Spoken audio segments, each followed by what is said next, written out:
Alright, time to wait for it to start up on my phone, and then... Goddamn, let's get it.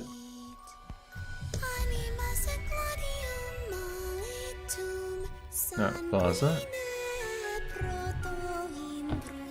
Alright, eventually. Hey, there we go, there we go. Alright, what is up, everybody? Time to play Peak Grey Raven. Music jump scare, yeah. But you may be wondering to yourself, what is with the depressing ass music? Well, that shit loud as fuck. Let me turn that down a little. Well, it's there because A, that shit actually dead slaps, I ain't even gonna cap, but B, this chapter is fucking depressing. This shit is, ooh boy. I only played through like 45% of it, and it is, yeah, Jesus Christ. So, let's see how this shit cooks. Hey, what's up, Gastar? What's up, Glaciara? What's up, Raiden? Alright, let's go. Let's get this shit. Escaping from calamity. Now, the first part happened. Shit went to the fan. Life was brought in. Then taken out. But we move on. The last 13 days of live. Bitch, what? The fuck you mean with that? Oh yeah. What? In Heathcliff's words, it's peak true. It has been 15 days since Liv returned to Babylonia. Thoughts on the kid? Hey, a Red Bull does not give you wings, dog. It is also the 15th day she has been adapting to her new frame. The peaceful facade of Babylonia would have tricked her into believing that everything has gone back to normal, if not for the obstacles and pain she has experienced throughout the adaptation. The constructs that return with Liv have either been sent to the Star of Life, or are currently being treated, or have their names recorded on the casualty list. Those who once gathered at the conservation areas of 0443 and 046 have mostly survived, but the conditions of a few of them are still critical. Apart from following protocol to work on her adaptation, Liv has mostly spent her time in Star of Life, assisting the doctors there and looking after the patients. She seems to have brought her habit on the surface bag with her. Besides taking care of the patients, Liv will also jot down the particulars in her journal. She knows that terminals that contain nonsensical information will be reset after her frame is destroyed, so she has chosen pen and paper instead. Damn. Chapter Trader gives you Liv singing and a list of multiple NPCs we'll never see, even talk or see the faces of. Yeah. Brought to Babylonia from the surface is also staying at the Star of Life under observation. She seems to be doing fine right now. Selko has told Liv that Cosette will be transferred to the youth center later to await adoption, or she might stay there until she has grown up. Damn. Gonna stay in a fucking hospital to grow up. That sounds amazing. It has been over 2 months since Tsunul was injured at the Pula Forest Park. All I'm saying is, it says Tsunul, but bro, that shit ain't me. Like, all I'm saying, dead ass, if I was in that scenario, them twins would have been eviscerated, you know? That's all I'm saying, you know? Since returning to Babylonia, the commandant has been receiving the best medical treatment possible. But the days pass by, and Tsunul shows no signs of waking up. Not even when the heavily wounded Simon has woken up from his coma and come to visit with the medical personnel's help. Lamy had it worse growing up in some facility in the middle of the sea. True. All the doctors in the Star of Life knew full well that if Tsunul does not wake up soon, there might be no one waking up at all. Also, by the way, it was fucking hilarious seeing everyone roast the shit out of fucking Lamy as a child. Holy shit, that was funny as fuck. Being in a coma for over 3 months will create irreversible complications in a human's body. Even if a miracle happens after 3 months, the best option for the chief commandant has is to return into a contract. Oh yeah, I also completely forgot. I think the reason as to why, like, what do you call it? The reason why it's like 3 constructs and a human commandant most of the time, I think that's because the human, like, helps keep their mind stable, right? Like, I think that's the reason? But miracles do not just happen, not to mention that should the commander wake up, all that awaits are the adjustable plans the Parliament has planned, eagerly paving the road to the end of a hero's journey. Yeah, alright. Whenever night falls and most of the patients and nurses are asleep, Liv will still be busy working in the halls of Star of Life. Punishing can't affect a human mind, true, yeah? The only time she stops is when she receives a daily mission report from the surface, and she will take a brief rest, eased by images of the figures and relatives safely. She is a sparrow trapped in an hourglass, and knowing that she will soon be buried by the shifting sand, she still refuses to give up on searching for a way out.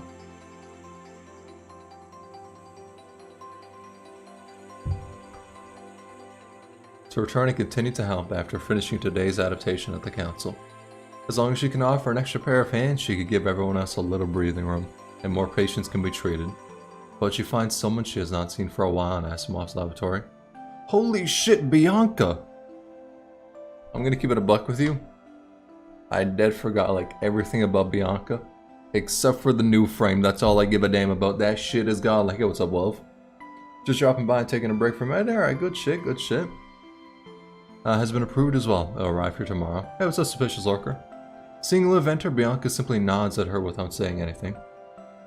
I'll be going if there's nothing else. Looking at Liv, Bianca seems to have 1,000 words left unsaid in her eyes. Still, she remains silent, nodding again and bidding farewell. Unironically making a low-tier godhead of Ishmael right now. Good shit. Take care. As she watches Bianca leave the laboratory, she hears another familiar voice from the door. One she has not heard for a very long time. Who? They look pretty cool though, so shit. What? Do you have to look like you just saw a paralyzed patient playing football? What? Okay, I don't give a damn. I'm taking that shit. She's cool? Alright. My apologies, Professor. I was just surprised to see you. I heard that you left Star of Life to focus on academic research. You're no longer teaching or practicing. You're not wrong. I applied for early retirement to concentrate on things and research that I actually care about. Damn. She's like, yeah, fuck saving them people. But in times like this, no one gets to stay on the sidelines, I suppose. So, here I am. Asimov has told me what happened to you on the surface. I've also checked on the Gararan Commandant. Not an easy job to bring someone with a brain injury like that back in one piece. Don't be too hard on yourself. Choices were made and the die was cast. I know what happened down there. You did your best. Hearing the words of the professor used to say to comfort her students, Liv shows a hint of bitterness in her smile. Okay, good to know not everyone from Liv's past is like a piece of shit. Because the only other person that I really remember that was from her past was fucking Vanessa. That motherfucker's an asshole. I don't know what the fuck happened to her, but I'd be fine with her dying. You got me curious. Tell me more. I've submitted my request and signed the NDA. Here, see for yourself. Unless you don't trust the doctor that delivered you. Damn. Being knocked over and a little girl gasping can be heard from a cubicle inside. The notice just says you're allowed to join. I don't think you've agreed to it yet. Vanessa shows up in the patch after Bianca. Ah, shit. She's still alive. Fuck. Anyway, I should learn more about the project before coming to a decision, shouldn't I? I see. So this is it. It's a frame that utilizes the data from an agent, isn't it? Ooh. Shit. Kurono is in over their heads, trying to make an ascendant of their own. It might be powerful on the battlefield, but the frame comes with a side effect, doesn't it? It attracts the punishing virus like an actual ascendant. Since a user of the frame can now withstand the infection, they'll die soon after they're deployed. But attracting the punishing virus is the effect the Omega weapon needs. That's the only way he captures it. Damn. I do really like how Babylonia is a good science part, Corona is a mad science part, true. But I do really like how all the fucking prior chapters have actually been building up to this shit. Like, straight up. All the prior chapters have been building up. Because I found like a lot of games that are like live action and shit, sometimes they got times where it's like, damn, nothing's happening in the story here, this shit is just filler. But it feels like in this, everything's been building up into the story. We're still unable to explain most of it. Right now, all I can say is the Omega weapon functions more akin to a tunnel or a wormhole that pulls in the punishing virus. This frame has brought us hope precisely because it can make the punishing virus go away for real. With proper control, we could even cure the corrupted. It's basically the climax of PGR, yeah. We won't be looking like this if things have been going this smoothly. Given the current virus concentration on the surface, it is very likely that the Omega weapon cannot keep up with the amount of frame is drawn in. What will happen to the virus that the Omega weapon cannot capture? Will they just infect Liv? Maybe Spiral Cronus beats it? Alright. I tell you that's like probably one of the more recent events in CN, that is.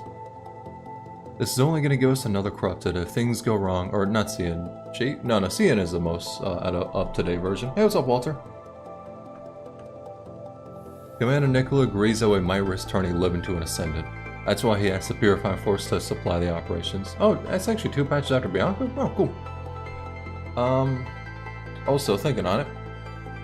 What do you call it? I'm thinking back to, like, when I started playing the game, or, like, returned to the game. Bro, I cannot believe I thought Nicola was fucking... was evil. Dog, there's considerably more fucked up people. I was just confirming the situation with Bianca earlier. She's bringing over some equipment tomorrow that requires special authorization. And an EMP discharge collar. That's smart. Yeah, Nicola's cool. Do you know what those 2 things do? Yeah. Shit. Yeah. Huh. Straight up, this game has fantastic world building, the political elements and the changing state of the world and the factions and their relations. That's why I love this game so much, yeah. Yeah. This shit is fucking really damn good.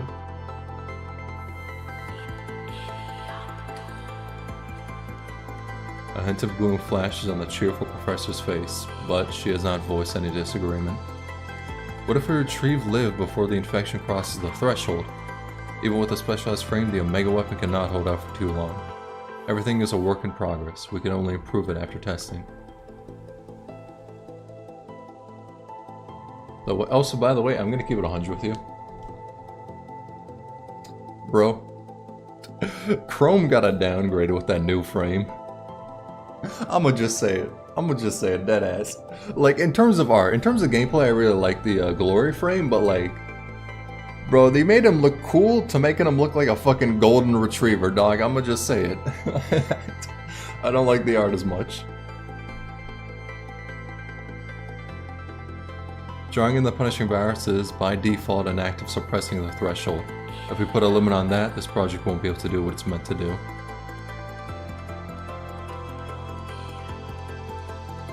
But this isn't turning a heater on and off. Where our options are either hot or cold, inhibitor or no inhibitor, there must be another way. Some of his coding makes up for it. Alright, good shit, good shit. Yeah, I mean the gameplay of it's fun, but nah, like, he just looks way too like happy. Especially considering the, like, when you give him the frame, it's like, alright, we're going into a death trap. Chrome, why the fuck are you smiling? You know, like, straight up. If you get over 1 million points in Pain Cage, you get a message from Nicola saying that you're the only one other than him to reach that score. Damn, okay. Motherfucker could put in the work. Also, I'm actually admit to do Pain Cage, but I probably won't do it this stream, like the bit of ones I have left, because I don't know how long this shit gonna take. Probably gonna take fucking forever though. Both Hetero High Mother, I reinforced the inhibitor on the Glory frame. Right now, his specialized frame is as stable as Arclight. Barring any unforeseen circumstances, both frames only have a 0.64% chance to deviate. But should a deviation occur, only the Grey Room command at Tsunul can stabilize his mind. You'll be out here for more than 3 hours, probably. Fuck. What time is it? Alright, it's not 30. Alright. Given that Tsunul is still in a coma, we've lost our only guarantee. Is that why Corona was so obsessed with Tsunul? I wasn't too keen to find out the details, but it certainly seems like it. They have trouble solving the infection, and they couldn't get their hands on constructs with remarkably stable minds. Without a commander who can withstand it, the frames they build can't be deployed or will just result in the user's demise.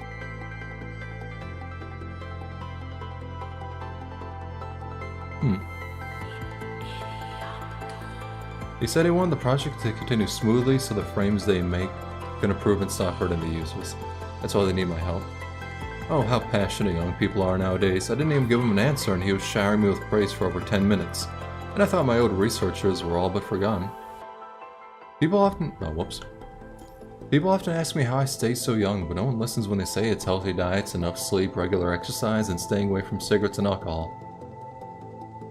I ain't doing any of that shit, dog. Okay, healthy diets, miss me with that. I ate fucking Cheerios before this. Enough sleep, dog. I'm not getting any sleep from this shit. Regular exercise, I'm gonna be sitting in a chair. Speaking of depressive, how depressive we're talking here. I'm gonna keep it 100 with you. This is like part 2 of a 3-part, kind of 3-part story. There's like generally 3 parts for this chapter. And in part 1, we had a kid commit suicide, a mother who just birthed a child fucking die, a bunch of people wanting to kill each other because they don't trust them, and oh, there's even fucking more. Yeah, it was bad. Yeah, it was bad. No one could avoid the outcome even for Liv. Say that kind of speech for someone who hasn't seen her fair share of death. When the number of lives isn't a factor, I'll always care for those I care about. Just another Tuesday, honestly, yeah. The only happy moment was gathering at a fire with a little to no rations, singing, hoping for a miracle. True. Old woman with her husband with dementia also died? Yeah. The fact that, like, deadass, it was kind of amazing how they showed the scene of, like, all of them waiting, like, 60 hours, going, like, where the fuck are they? Without showing us a perspective of, like, Grey Raven beforehand. That shit was amazing. Because if they showed us a perspective of Grey Raven beforehand, it would have been, like, it would have taken so much away from that scene. There's a lot of uncertainty, but someone out there has been trying to suppress it. Who knows, maybe we're talking about the same person. Were those the only things you considered? The other factor was the fact that Liv applied for the program herself. Alright, I agreed to join the operation. The agent's data would have caused all kinds of issues, even from the simulated connection during adaptation. The migraine you feel would be the most obvious one, yes? Right, you wouldn't have said anything if you weren't asked. Although frames are my specialty, I can still help when it comes to mind stability. I'll also be attending physician of your commandant. If we can't get Tsunul to wake up, we'll at least have a shot at tackling problems regarding the mind. Thank you, Professor. Damn. I'm not the one who does the modification, but the more the frame matches what you want, the better it is for you in your future battles. She was reminded of a similar piece of paper she once held in her hands. Whether it is Tsunul or the people who are still struggling, if only the Eclipse frame could fly, Liv would be able to travel over the hills and the flood through the danger to wherever she is needed, to help those she could have saved. Also, actually, I just came to the realization. This game legitimately made us afraid of fucking water. How the fuck did it do that? How did we let it get away with that? Also, random question, but what's your thoughts on Vonnegut as a villain? Honestly, I do not know how to say his name, but I'd say compared to Luna, I'd say he's more interesting than Luna. It's like, I like Luna, but I don't know, she felt like a bit one note at times, or just going like, fuck it, we're gonna beat humanity's ass, them bitches can't be trusted. Whilst Vonnegut seems like he actually has more like, he has shit planned out, you know? Seems like, alright, I'll plan this out, I'll trust humanity here, or like manipulate people to do this stuff, and all that, which I think is generally more interesting. But I still do like Luna, but not terribly insane golden retriever having ass motherfucker. Anyway. Just watching the new video and saw the stream, so like, what is this game? It's a gacha game. That's like, imagine Devil May Cry. and then make it a gacha game. That's the gameplay. When it comes to like the actual thing, it's a lot to explain, but it's like basically humanity evolved a lot. This thing called the punishing virus came in, it kills people, it corrupts machines, and then those are like zombies. That's basically it. It's been 15 days since the transfer craft vanished into the sky. Oh yeah, there's gonna be more reading, but we'll get to like gameplay eventually. Time is a pot that brews misery from the hunger and pain of those who have remained on the surface. After the twins were hurt, they have since changed their course, heading north once again. This time they are approaching from... Are they going to Aru or... Momentary peace, many without shelter have started gathering at the underground base of City 047. Whoops. Still run out one day, alright.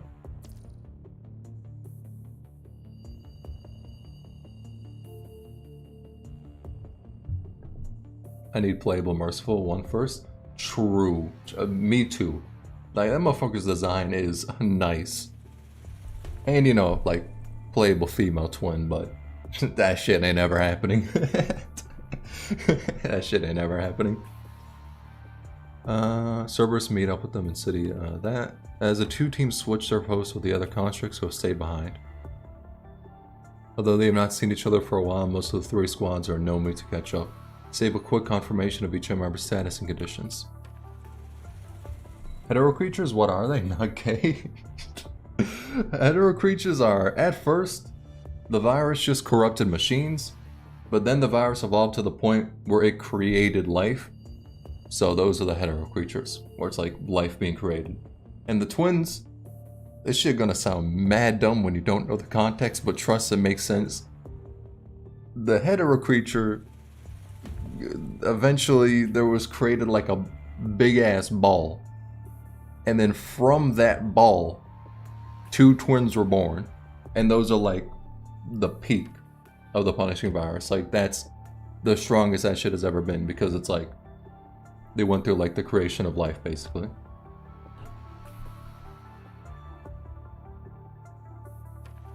Well, I do want to play playful merciful one. Vonnegut was probably first introduced. Plus any more male characters, PGR never missed with them, honestly true. Balls, it was one gigantic ball. Actually, its nickname is legitimately called the Perry Ball. So, there you go. I am 2 or 3 Grey Ravens. How you both doing? Damn, not even the end of the world could really fuck that guy over. Oh yeah, and also the world generally wasn't as terrible as it is now. But after the twins were born, because they're kind of incredibly overpowered, they kind of just went around and clapped everybody's cheeks. So that's why the world is in a shit show right now. Who knows why Lee stops answering convoy? The day after the catastrophe, Strikehawk and Cerberus were both assigned missions to escort the transport crafts traveling between the surface and Babylonia. That transport mission was fucking ass. They threw hands with everyone, yeah, straight up. Yeah, Shrek was also in the chapter, yeah. But even they can always stand that many attacks mid-flight. Although they managed to protect the personnel, they could not save the transport craft from crashing to the ground. They tried multiple times with little to no results, and so their escort missions turned into rescue missions on the surface. There's no time to waste. Let's assign the upcoming missions. Also, I'm probably not going to read every line of dialogue, because if I did that, I would not be able to talk come tomorrow, so... So if you ever hear me just not read, that's probably why. Yeah, it is Shrek. That's... Don't know why the fuck they named that. All from a new squad? Yes, good shit. With 2 other constructs who have stayed behind, each squad leading a platoon to head for the different conservation areas. With everyone's agreement, people begin to collect the belongings before waiting outside the base, ready to follow the constructs and leave. Mandatory reading, yeah. Stops everyone proceeding. Oh, yeah. My apologies for not explaining earlier. Because of Kamu's unique quality, he is not able to work with others by himself. He will be following Wan Shi in the upcoming mission. Also, wait, am I tripping, right? But I'm pretty sure, like, after the summer event, we're like, you know, we walked up to Kamu and he was like, hey yo, I'ma go ahead and work with the Ascendants. We didn't see anything about him until like later, where he was like, alright, I'm working with you guys now as like a extended part of Shrikecock. Am I tripping or what? Kamo would enter the base. He'll be patrolling outside. This guy, once he complete the, what, mega weapon, he'll be able to get rid of his unique ability, won't he? Capable of that, he has no wish to change who he is right now, not to mention that there's still a lot of uncertainties regarding the weapon's power. Oh yeah, the game is bleak as fuck. Although there are some areas that are actually like, they actually have a bit of beauty to them, which helps contrast like how different shit like this is. That motherfucker did not just say that, bitch. Goddamn. He just wants to make sure he can still work in dead zones by himself. I remember him saying that dead zones are too dangerous for the rest of you, but someone has to do it. Shut up. The captain's platoon is also has many wounded. No one's helping her. After chapter 8, you beat Kamo and then he lets Kamo take the reins, and in the beach chapter they are both given frames. Yeah, but I'm talking like in the beach chapter, I'm pretty sure like Kamo was like, oh, I'm gonna work with the Ascendants. Or did I misread that and he said he was gonna work with you? Like, I don't know.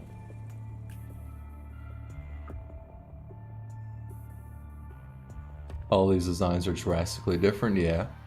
Theirs is the best, so no cap, but anyway. Although I'm not gonna cap. I'm a bit disappointed, like a bit disappointed in her Garnet frame because the hair isn't as red. It's a gigantic problem, honestly.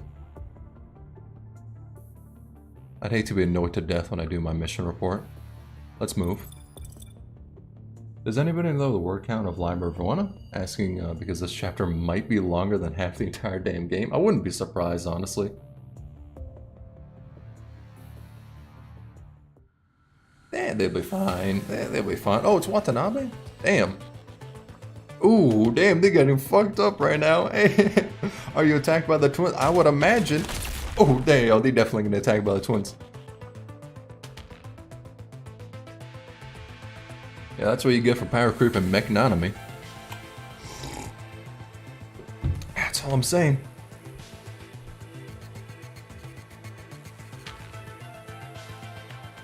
Disregarding their past differences, no one here could abandon the people before them for another rescue mission.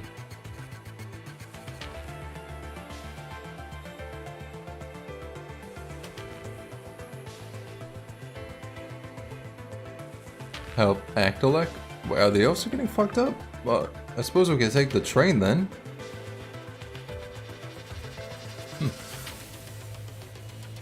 Cerberus gets a whole team ultimate at some event? Team ultimate? What you mean?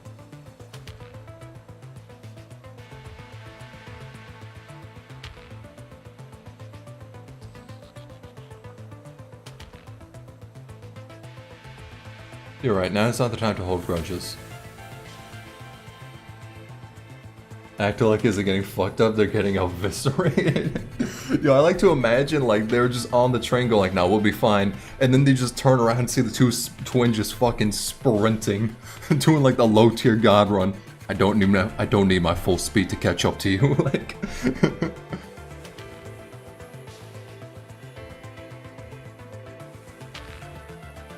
But no, I suppose you're right. Although we don't know what Watanabe's situation is for certain, he did mention they're still being followed. That's actually what happens. Good shit.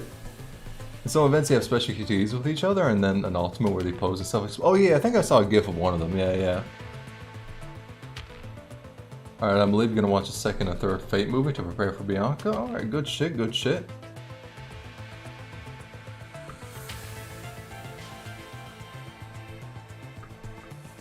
We spent the only thing we could get rid of them. We can't count on luck this time, not anymore. We need to be prepared to fight.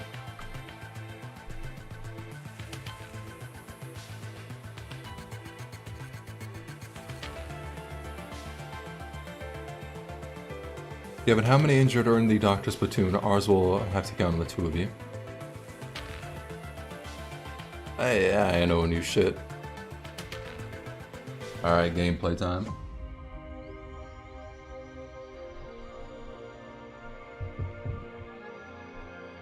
That art still goes fucking hard, by the way. There's a nice background noise while I span win rate and limit dungeons. Fair enough, fair enough. Are also approaching.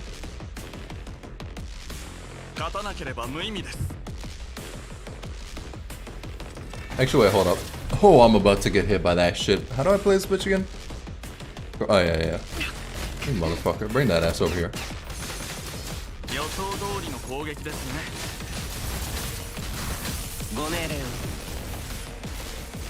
You motherfuckers move.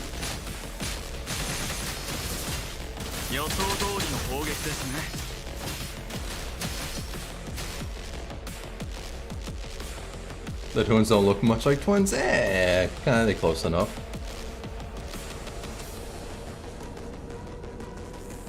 Alright. Wait, hold me, what? Do I gotta... We back, we in the Dark Ages? Kinda. I mean, these motherfuckers are robots, so there is that. But it's like, the world was in a good time then. It's now like in the apocalypse.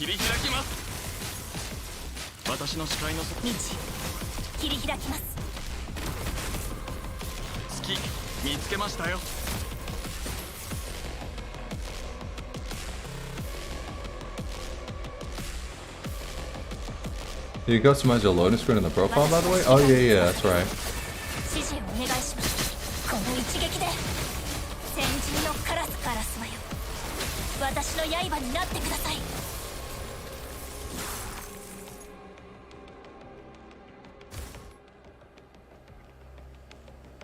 Hold up.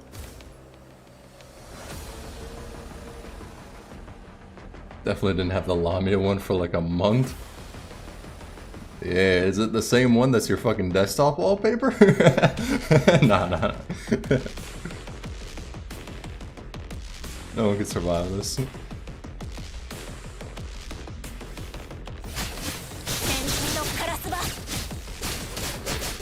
Another goth one? Alright.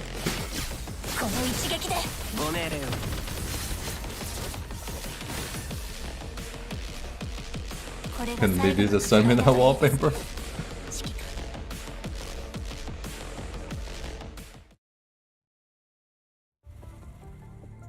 Oh, her. Honestly, okay. When it comes to her design, dead ass, bro, like the art style of the fucking eyes, I just like that. Like, I don't know what it is in particular, just kind of like, yeah, no, I'm not a fucking artist. I was gonna try to explain it, but I was gonna sound like a madman. But still, the eyes, good shit on that. Rest of the design, her design is nice, her character is not. Yeah, true. True.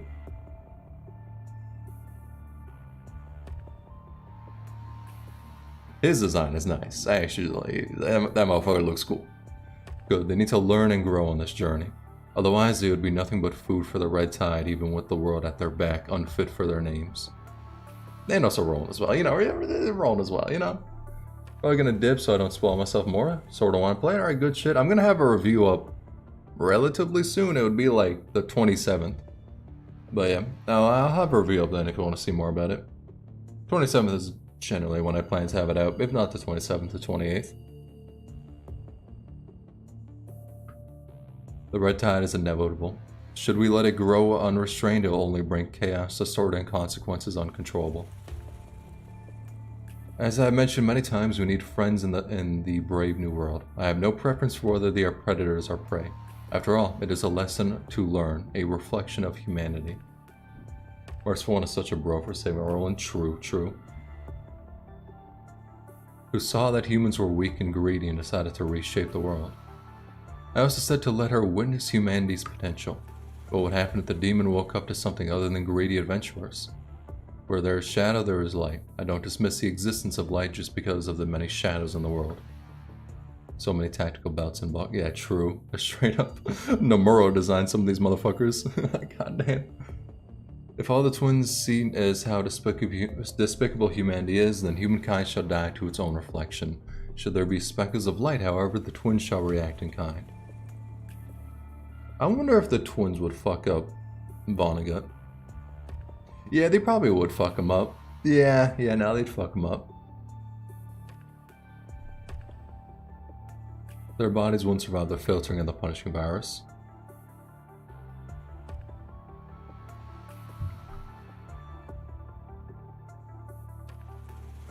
No, Vonnegut's like top 3? Ooh, okay.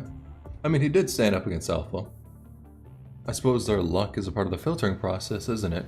After all, only the lucky ones get to become constructs when they want to. The unlucky ones could go only wither in their misfortune.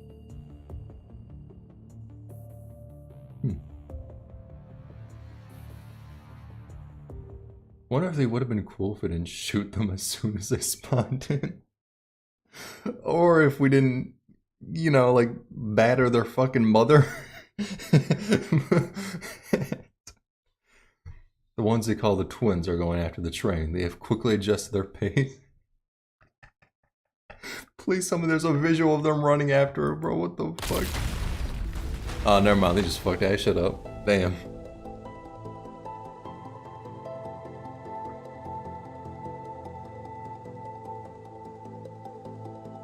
They do not know then. Those who survive will ride to their end with a slam. Damn, I want a CG of them just fucking sprinting at it.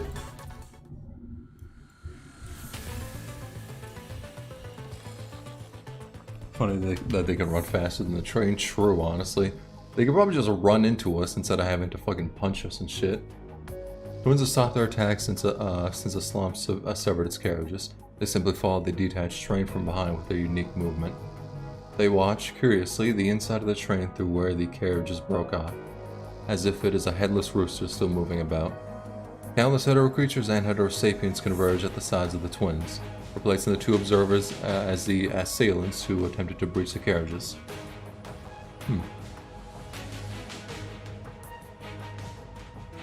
Yeah, they are getting fucking eviscerated, holy shit. Both constructs and humans have grown weary in this intense battle of attrition, but the hetero creatures have only been picking up speed as if they are guided by masterful instructors. Only when the sun sets once more does the company fighting on the front line of the train have a chance to rest before night falls. He ate a genocide? True.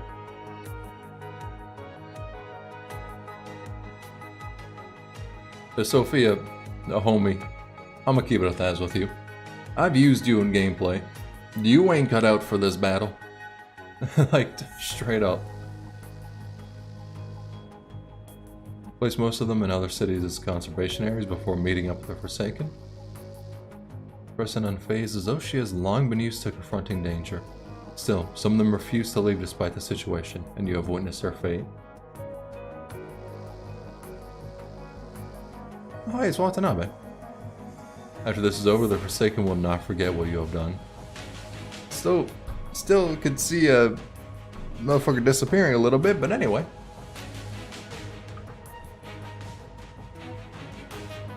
The pain is long past what one could reasonably bear.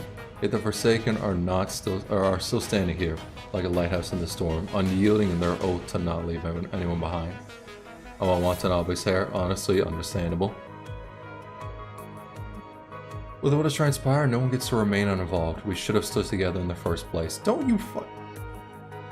Y'all do not get to say that shit. Babylonia was doing everything to unite you motherfuckers, and y'all were bitches about it. And now at the end, we should have stood together in the first place. No, motherfucker. No. Apocalypse 2.0 was... You do not get to swap sides now. Call it a provisional supplement term. Both Babylonian and Actolic want the same thing. To save lives and seek new possibilities. So does a Forsaken when you put it like... Punk ass motherfucker. Watanabe frowns, turning back to the interior of the carriage. The 35 constructs who gathered in the base are fighting to protect the 587 survivors hiding there. How do people make hairdos like that? You know, their frontal goes up and down. A shit ton of gel. That's probably the only thing I could really think of.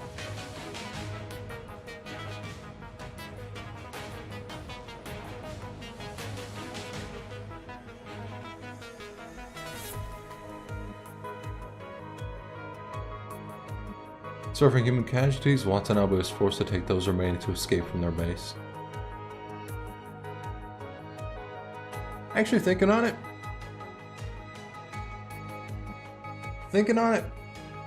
my hair kinda Does a bit of that. Like, when I have it cut shorter, it moves up like a bit, then goes down. Not like the fucking Sephiroth McDonald's M he has going on, but like it does that a bit.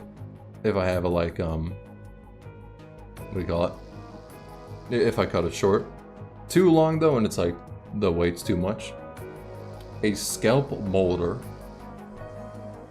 Shrek! Hold up though. Nah, we seen this real quick. Hold on. Ain't no way. Ain't no way. Bro, that looks like a fucking torture device. What? Ain't no way.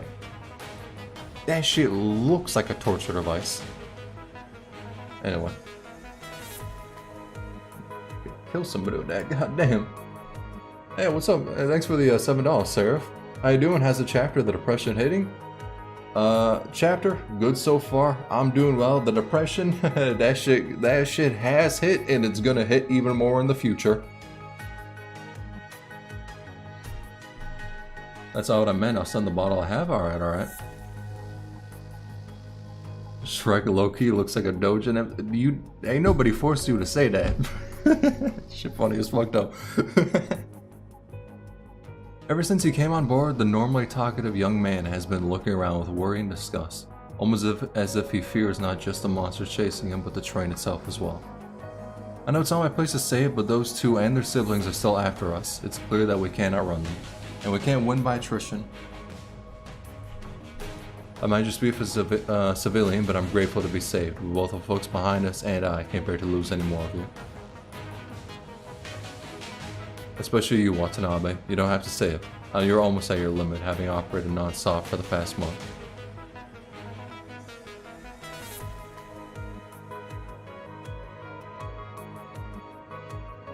Are you talking about the Omega prototype? Yeah, generally, yeah. I just received a message. The Operation Command is preparing Phase 2 of the prototype, and they're planning to drop it tomorrow. With the improvement they've made, this Omega weapon can create a small disaffected area, drawing in the punishing virus within.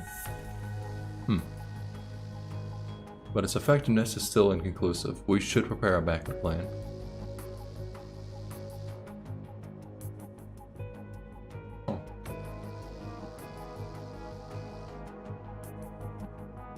We need to take into account the time needed to depart and meet up with the support force, so we must hurry and put some distance between the enemy and us. Not to mention that, it's too dangerous for the civilians to remain on the train. There is another functional base in City 210. People can get off there.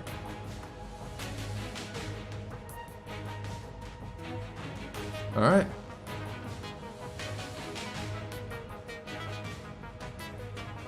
She sends Shrek a message, speaking silently. Welcome back. Bro, what? Shrek has so much fucking hidden lore, what?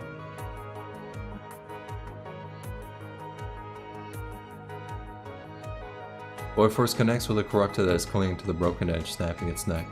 But it only falls into the crowd of corrupted behind, still in pursuit. You'll know? Alright.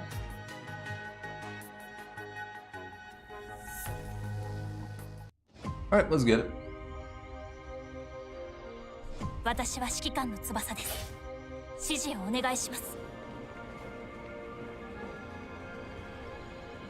Yo, if we allies, why are you walking up on me like that, motherfucker?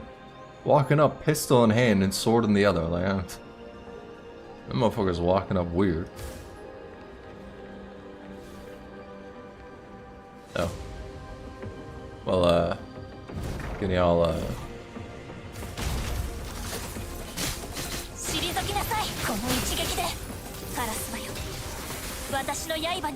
oh, they already died. Alright.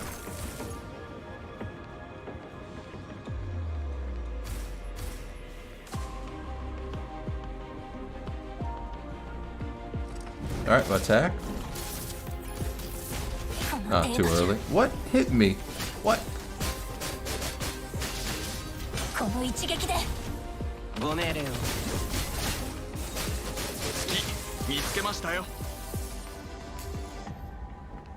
I'm sorry, they're fucking what? The twins are gonna get it.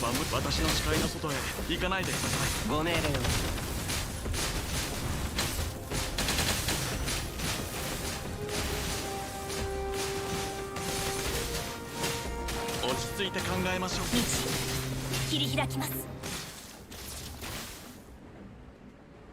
don't like how the music just cut out.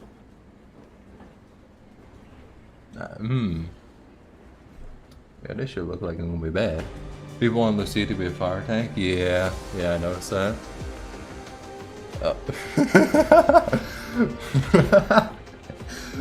Bro, I just got reminded of. Okay, in regards to the male twin, y'all ever seen that one fucking Family Guy gif of Quagmire with the one fucking yoked out arm? Y'all ever see that shit?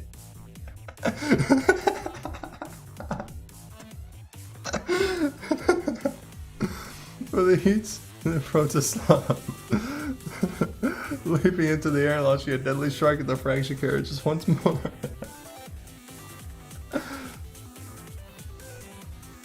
Before despair can tear them apart, Watanabe charges into the crowd of hetero creatures, his two blades drawn.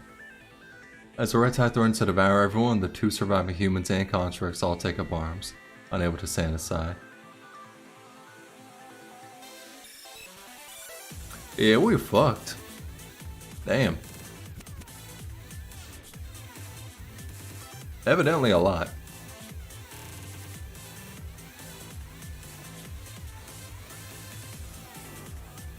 Blood and the red tide intermingle along the train tracks, drawing a crimson scar across the earth.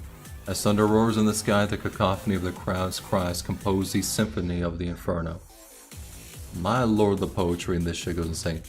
Right now, they are still 12 hours away from arriving at City 210.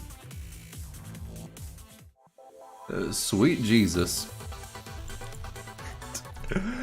Goddamn, they are fucked.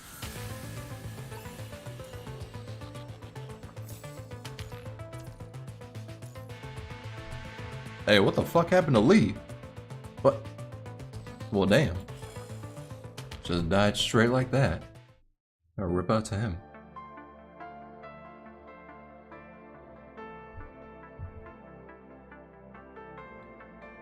Jesus Christ. To ride the train of the hetero creatures, they have launched 3 suicide bombings. Also, Aslam is so fucked, there's a little survivor count. Damn. Also, I'm gonna keep it 100 with you. What the fuck was Aslam again?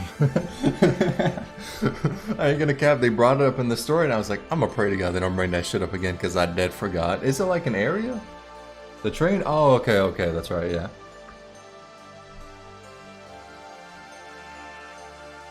New wave of enemies quickly surrounds him again. Okay, good. By the time the haunting nightmare disappears from their sights and the blood no longer paints an unending line across the tracks, it is already 2 p.m. of the next day. Activist group name? Yeah. Shielded by a devastating amount of casualties, the people finally manage to get some breathing room. But everyone who has endured the night knows full well that they have survived only because the twins have almost not participated in the fights at all. How far are the twins from us currently? I don't think it matters. They could catch up to you if they want. The geological feedback suggests that they are about 130 kilometers away, which should take them at least 9 minutes to catch up, even with their speed. But I can't promise that this isn't delayed information.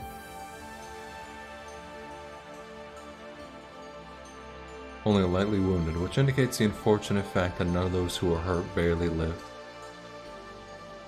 Yeah, you just get touched once you're dead, huh? Should they pause and mourn the departed, they will likely be the next ones lost. That's right, we have to find a way to get the survivors off the train as quickly as possible. Everyone's injured, so they ought to be moving slower. Leaving the station in 9 minutes is the best we can hope for. Still, everyone understands what he is trying to point out. Most are only lightly wounded, does not mean that everyone is only slightly injured. Not to mention that they cannot guarantee the lightly wounded would be able to evacuate from the station in a mere 9 minutes. Fuck it, just throw them off.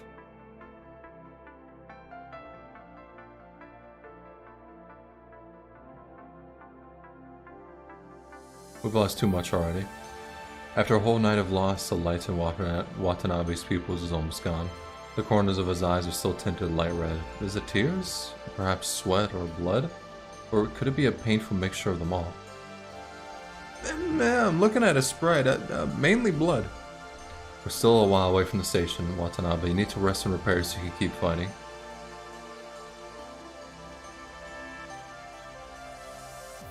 What was intended to be a word of comfort has only made him frown even more. You know City 210 better than us. You'll be a better guide. I'll try to bring some of the seriously wounded as well. Leave Shrek and the rest to me. Fun fact, over 100 individuals, enough to keep a species going with a relatively sustainable gene pool. Oh, cool. Good to know a gene pool is just wiped out then. Well, actually, not a gene pool. Multiple. To travel safely in 9 minutes. Hold on, if the twins realize that the crowd is no longer here, they will change their target and we'll be looking at even heavier casualties.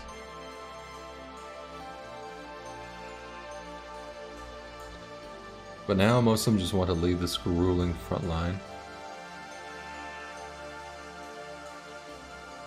But to make sure that the enemies are still following us. Huh. If you're going to use the train for your operation, we'll give Lee access permission. Of course, she also mentioned that we'd be sending Babylonia a bill for all the damage caused. The loss suffered in the prior night has everyone deeply traumatized. They are struggling to be optimistic even when they can see the light at the end of the tunnel.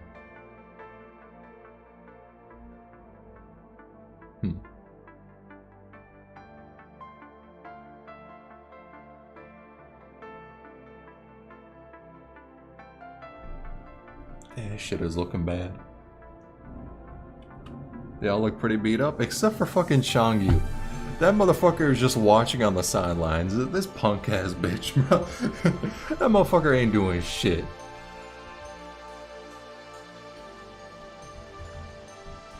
Just watching everyone fight it out. Seems like we have to prepare a backup plan. What do we do if the twins don't follow the train? His ass is definitely not fighting. True, true. It'll be easier to draw the enemies to us if we can provoke some of them.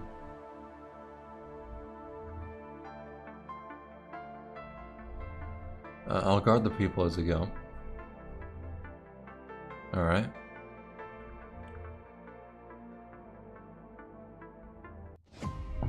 Okay, well. We're fucked.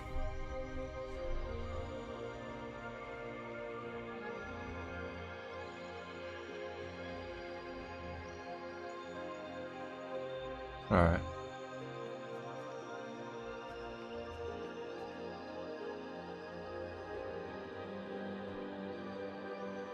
It's okay, Changu's forgot about Kurosawa life fight. True.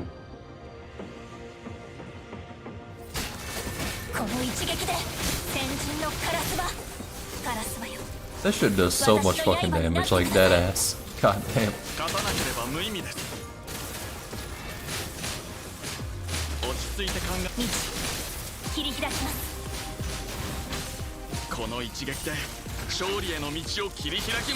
Disaster coming to T minus, honestly, probably.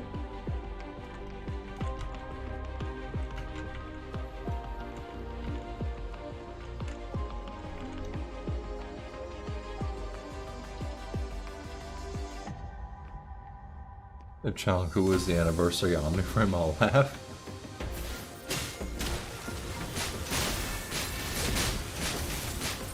I think I keep on freezing them right before their attack. Whatever.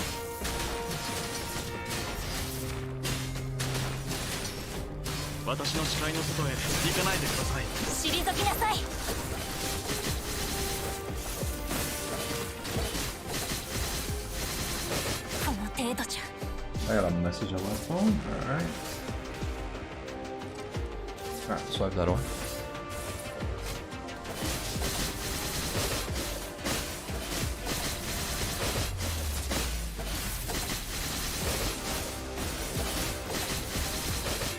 Wait, what the fuck? Oh, enter Matrix, that's the only way to kill it? Oh, goddamn.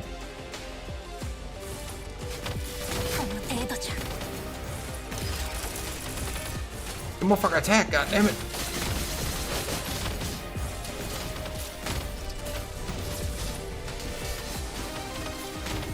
I wonder if like I could trigger Matrix with it. But I know I dodged that.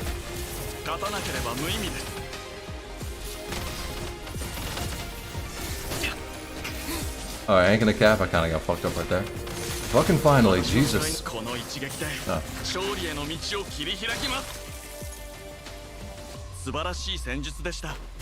Walter can Matrix said, well, fucking good, I needed that shit right there.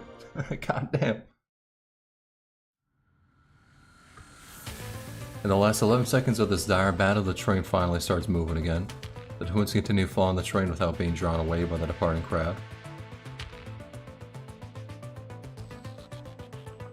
Alright.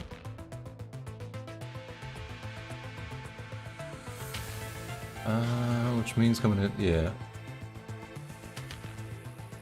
Could it be that they've learned to recognize the Omega prototype, having encountered it before?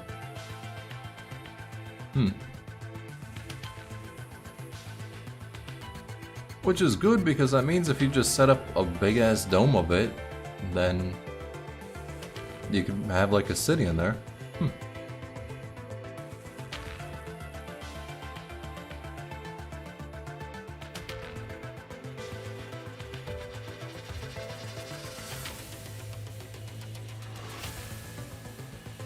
Is a masking device ineffective against them? I don't think so. If anything, I suspect that they might have recognized when we're about to attack. From now on, we should treat them as intelligent enemies. From now on? Bro, you heard them speak before. Of course they're intelligent enemies. The Omega kind of absorbs punishing, though. You know, that's true. I'm gonna keep it as with you. I straight forgot about that. We just need to get one that absorbs it and doesn't, you know, like wouldn't get overridden, you know, like, yeah.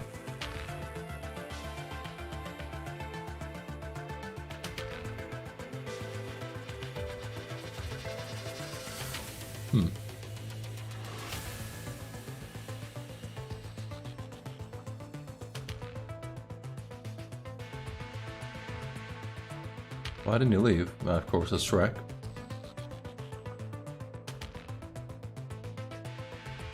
One wound on my left lower leg, another on my outside right thigh. Both my tendons are ruptured, my legs are practically numb now. Might not be a medical expert, but it seems like the kind of injury that would leave me impaired even after surgeries. Cool. Cool.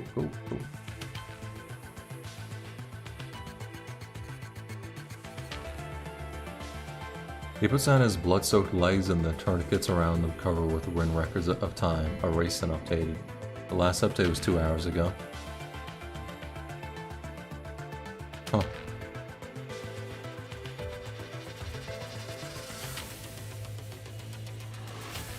I'd only slowly group down if I had followed them, so I decided to stay. As for Garcia,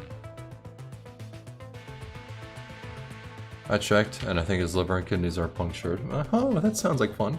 And some arteries are somewhere damaged too. The train has run out of medical supplies long ago. Too late before the train even stopped, so we let Watanabe know and had him prioritize those who could still move. Right, and Madge is left with him as well. Oh, good.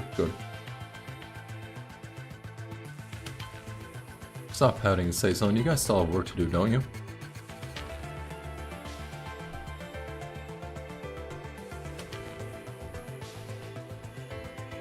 Good, the dog is alive. True.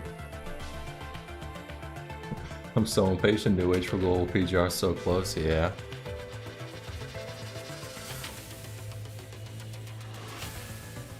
And a handbag underneath the seats and puts the masking device inside before taking out a bundle of thin steel cables.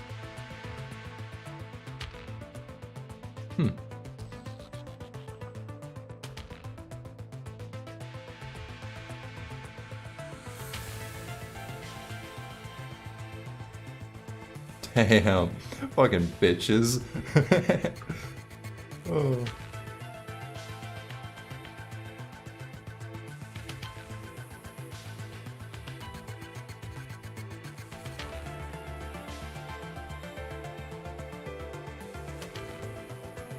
Once he no longer can detect the location of Omega 2, damn, they fucking scared.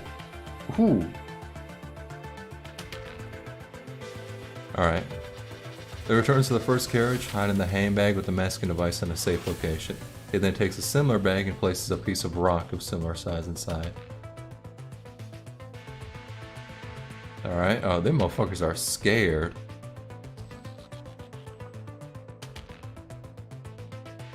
Go within the gap between two alloy plates before cutting off the corner. Letting the bag falls out of the carriage. Oh. Well, fuck. That's what we get for fucking treating them like a lab rats, like...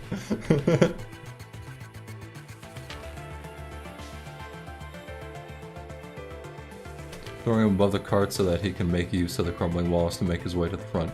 Meanwhile, she escapes a collapse with the help of her thruster. Chrome, falling close behind the two, catches a steel cable still tied to the other end, and fires all the ice bullets from his gun blade. Yeah, I never thought about it. That motherfucker deadass just has a gun blade. Huh. To be fair, I'd be scared too if I was one of the strongest beings in my verse, only able to be harmed by like 3 people and then some random ass box almost kills me. True. Actually, wait. Who would those 3 be? It would be like Vonnegut, probably the merciful one, because that motherfucker looks overpowered, and maybe Luna? Yeah, maybe. Alpha? Okay. I'm not gonna cap, I thought the twins would kind of fuck up Alpha, I'm gonna just say that much outright. Hearing Shrek's cry, the 3 constructs look back, yet to regain their footing, just in time to see the young man who was in shock from blood loss fall off the train from the broken edge, lying next to the trains, or next to the twins. She's like walking Jesus? Damn. Hold on, what? Oh, that. She's just God? When good shit, then good shit.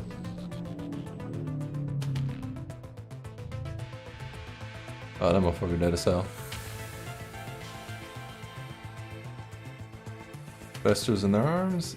Too late. Yeah, no, he dead as hell.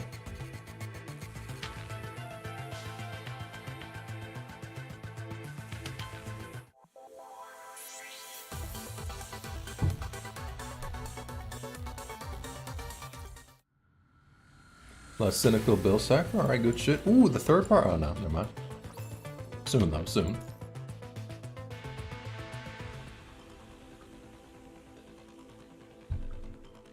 After a brief moment of darkness, the survivors are horrified to find the train encircled by hetero creatures on board. How fucking slow is this train? Bro. What?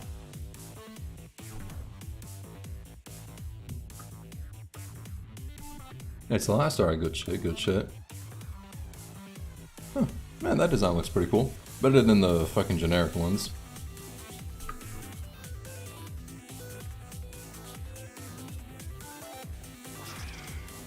Another one? What the fuck is this tendrils connected to this time? Then we get into the Depression, yeah. Depression 2, true. The train is basically destroyed. That should make it run faster. Less carts to carry along, that's all I'm saying.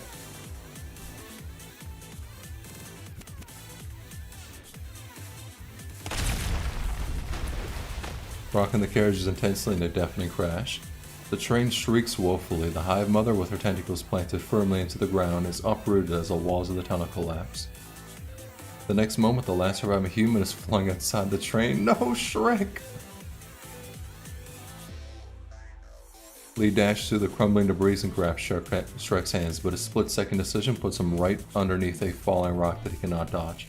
Bro, he's made out of steel. He'll be fine. But never mind.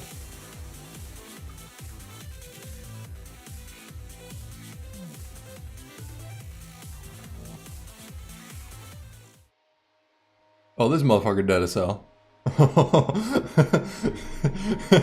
There's not a singular part of me that believes he's gonna get pulled up after seeing this. Oh, there is not a singular part of me.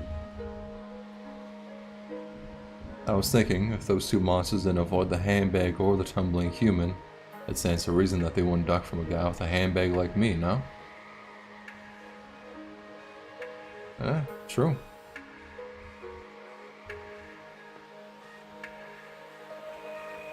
But time's running out, isn't it? They've noticed the potential danger and they're hesitant to mingle with us anymore.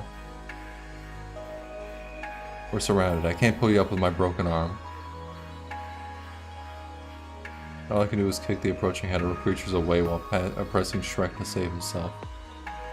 It's meaningless. You'll die and you'll lose all possibilities. I had someone once. I lost her, and it was meaningless, like you said. But her death changed me, you know? I became a novice medic because I regretted not being able to save her. I couldn't change the past, but I've saved a few people since she's gone. It's meaningless for the dead, sure, but my death has to amount to something for the living, right? I don't need your sacrifice for a mere chance. Believe you have to be more honest with yourself, otherwise you're gonna regret it one day. Let me tell you a secret. Although I always bring bad luck to those near me, I'm unbelievably lucky myself. I'm gonna keep it 1,000 with you. Wait, that's Noah! How did I just come to that realization? How did I just come to that realization? That's Noah, isn't it? I was about to talk some mad shit going like, this motherfucker's saying all of this and I do not know who the fuck he is. But nah, that's literally Noah, isn't it? I'm sure. No, hold on. I ain't tripping. No. Real quick. In case you don't know what Noah looks like, your boy's got you. That shit. Oh my fucking god, it is. Oh my fucking god. How did I just come to that realization, bro? What the fuck?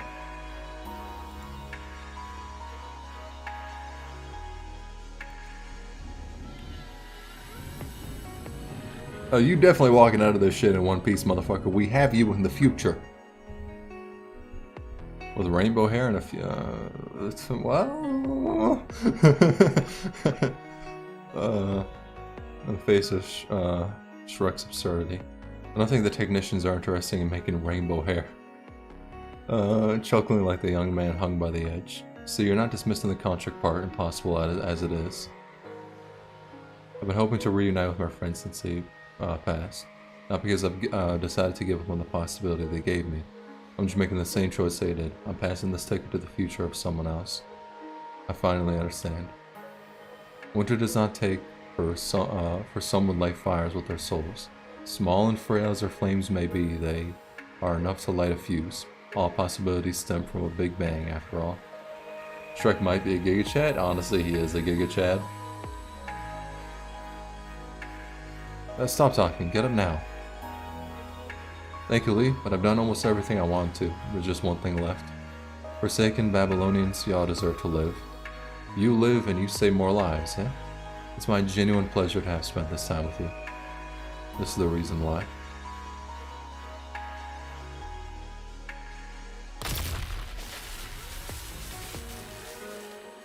Damn. How the fuck are they gonna make him into... He's dust. Alchemy dust.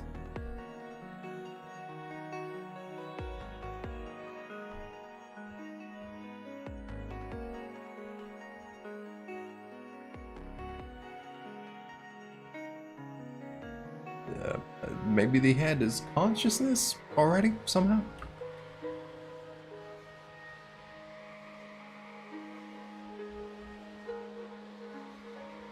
He's a transcendent for a reason? Ah, I did not know that. But that makes sense.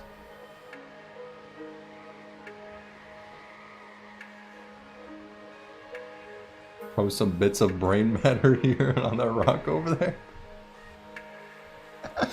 Just scoop it up real quick.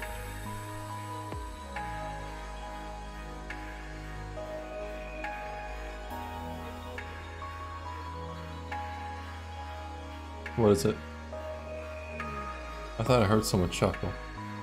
Aww. I probably misheard. Let's keep going. Damn. The sun sets in the west. The clouds at the edge of the sky are adorned with the clouds of fiery flames, coating the survivors in a blanket of gold. In the dust-filled tunnel, a dark figure breaks the silence and steps through the stillness. Oh my god, is this bitch?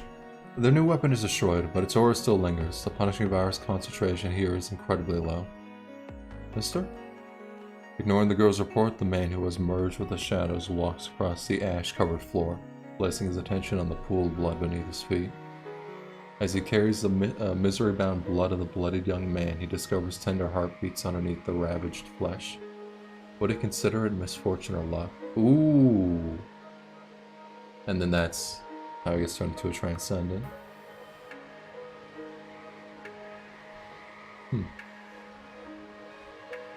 Or wait, is it maybe not? Okay, no, it is him. It is, alright.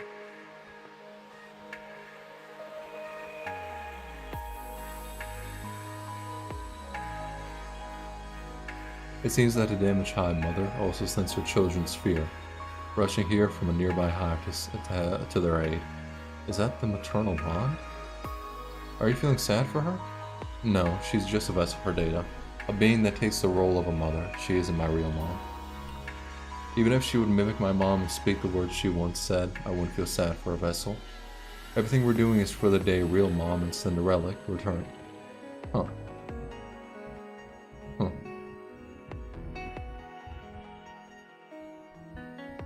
Are you thinking about that day?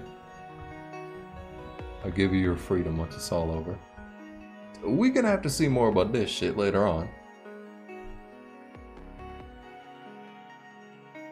The detached girl looks up at the dark shadow before her, as compliant as a rabbit.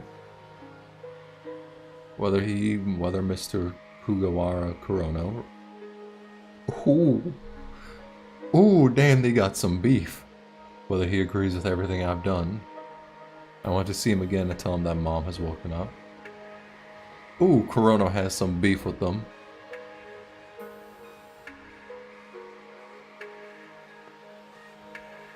They're back inside the red tide, aren't they? The twins will need some time to recover. Kurono aren't exactly good people, yeah. Should we follow? No, we should watch from the sideline until the end. The captain that he favors among them too. Obstacles should clarify the current situation for him, but we don't have to get involved in this game of survival. But the survivors have already left the damaged train, and they happen to be trapped at her? With her? Or at her, yeah. At the church, the merciful one frequents. I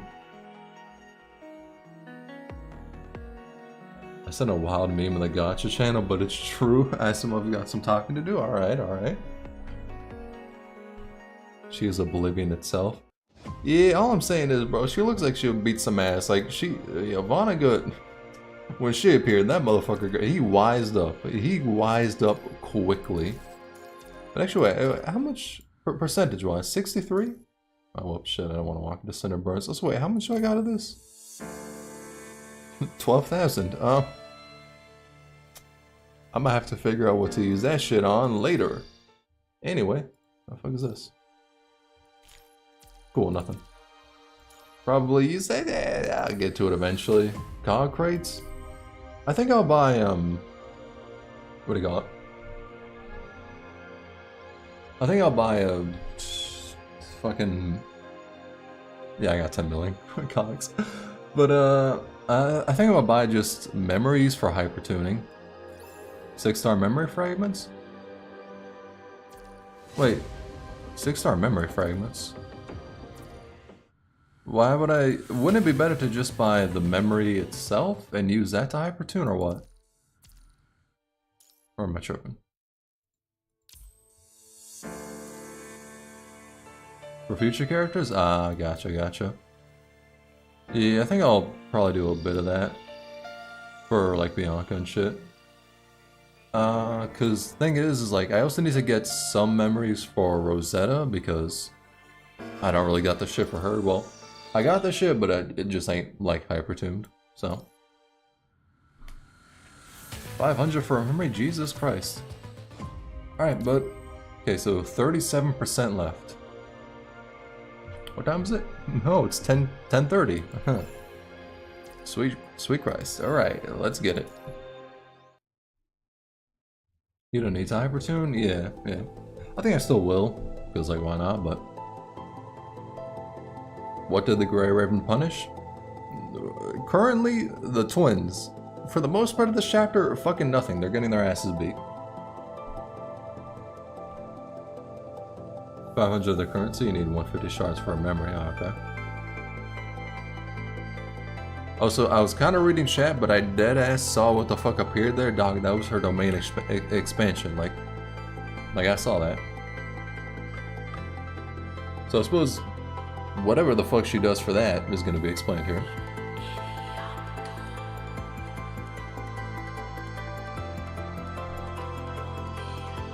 The intensity is not lessened. She feels like her head is impaled and she struggles to focus.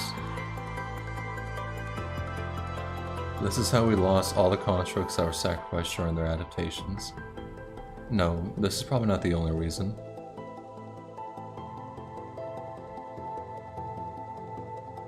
Han Ying dropped on the bot. Oh. I have to get up. The patients are still waiting. Even when the rescue missions on the surface have been halted for nearly a month, mornings in Star of Life are still as busy as ever. With many contracts and medics forced to enter the residency early, Star of Life has become even more chaotic in some ways. Still, many wounded have had a fighting chance during the most critical moments only because these contracts and medics, y'all motherfuckers really gotta know what a period is, were there to share many of the duties. Gonna be a wild reveal soon. Alright, good shit, good shit.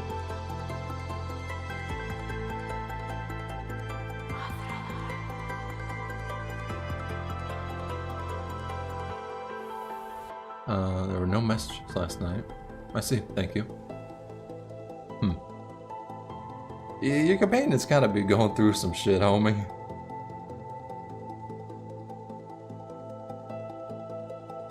Those are hardly good days, but Liv dared not to wish for more as long as she knew her friends were safe. Regular ass NPCs a better trip than me. I heard I was a crime in itself. Hey yo. Lucia, Liv, and Chrome had already, or Lee and Chrome have already hidden inside a church with a few remaining survivors. And that would be the Merciful One's church.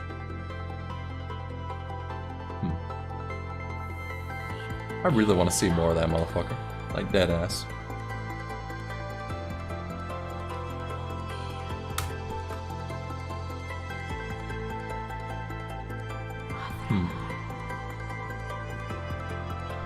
Is that really good news? Looking at the corridor in Star of Life, Liv recalls seeing Murray there earlier. The young man who always wears a smile on his face was nothing but worried, trying to find Hippocrates to confirm something. She wanted to ask the professor about it, but Hippocrates never told her.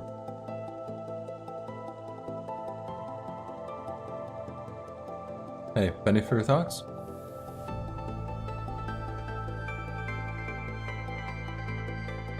Alright, come with me. I've got something to tell you. Your companions are fucking dying. Holy shit, they are getting eviscerated up there. Raw imagine. Oh, okay. This will be your last 24 hours before you depart. Oh, finally? Is that all you've got to say? Oh dear God, what the fuck is about to happen? Hey yo, I noticed we're in a hospital. Don't tell me some Evangelion shit about to happen. No, I'm just playing.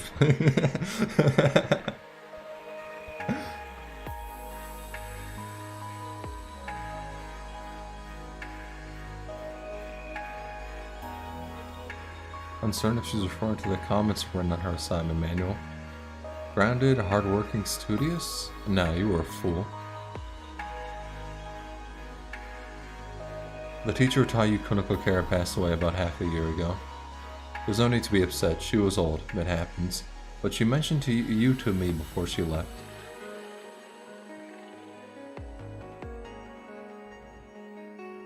Nothing but grief? Wait, what? 7 medical injectors, each serving a different purpose?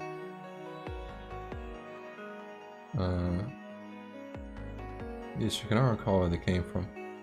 They are the things you used to treat yourself when you were a medic. She asked you why you operated on yourself. What was the answer you gave? I didn't want to trouble others, and I'd learned how painful the injections could be. This way I can improve my techniques and make it hurt a little less. You could have used the training equipment to practice, but you insisted. That was the first time that teacher saw a fool like you. Blood draws, sutures, injections. You did them, all yourself. And you left her quite an impression. Liv is a fucking angel, true. True. Eventually, she started collecting the equipment you use after sterilizing them. Reminder, she said. Plus the deaths we've seen causes our empathy. Medical procedures were painless as early as the Golden Age, but the apocalypse has returned all those intricate machine-made equipment to their original forms. Most medical practitioners were already spent after the outbreak. Students had to rely on the feedback from the training equipment to practice, and that came with many limitations, but who could afford to care? Even when some of the production lines were covered, we had to prioritize the equipment needed by the military, treatment effect over painlessness. When fighting and survival are the most important factors, one could lose our empathy from the deaths we see. Who cares how much injections and sutures hurt? Shaking her head, Hippocrates retracts her hand from the commandant and places the blanket back. You care. That's why you're a fool. That's why I had to keep up with what you were doing even when I retired. I was relieved when I heard you were doing alright in Grey Raven. Is the MC on life support? Yeah. Yeah, when fighting, after the twins got up, they kind of beat the ass out of the MC. And then some shit happened, got a fucking brain trauma. And then Hans went and did some absolute chat shit, so we were able to live. Fortune favors fools. Fools get left behind. Fools don't get sent to the front line and die. But so many of my students are gone, and now you're going too. Her voice breaking and trembling, as though this one act would keep Liv here when Liv cannot stay. I tried, but you couldn't live. And I couldn't wake up your commandant. I failed, I retried, and it cost me so much time. Tsunul might never wake up again. I even tried to convince them to wait a few more days. If your commandant wakes up, it would solve so many problems. 50-60 by the way, you shit, a motherfucker does not look it. But so many people are dying down there, we're out of time. Professor, please don't be upset. Everything you've taught me, past and present, has been supporting me to this day. I just want you to have a future. She stands up and walks towards the door. It's too late to say anything now. Let's go. Asimov is almost ready. Damn.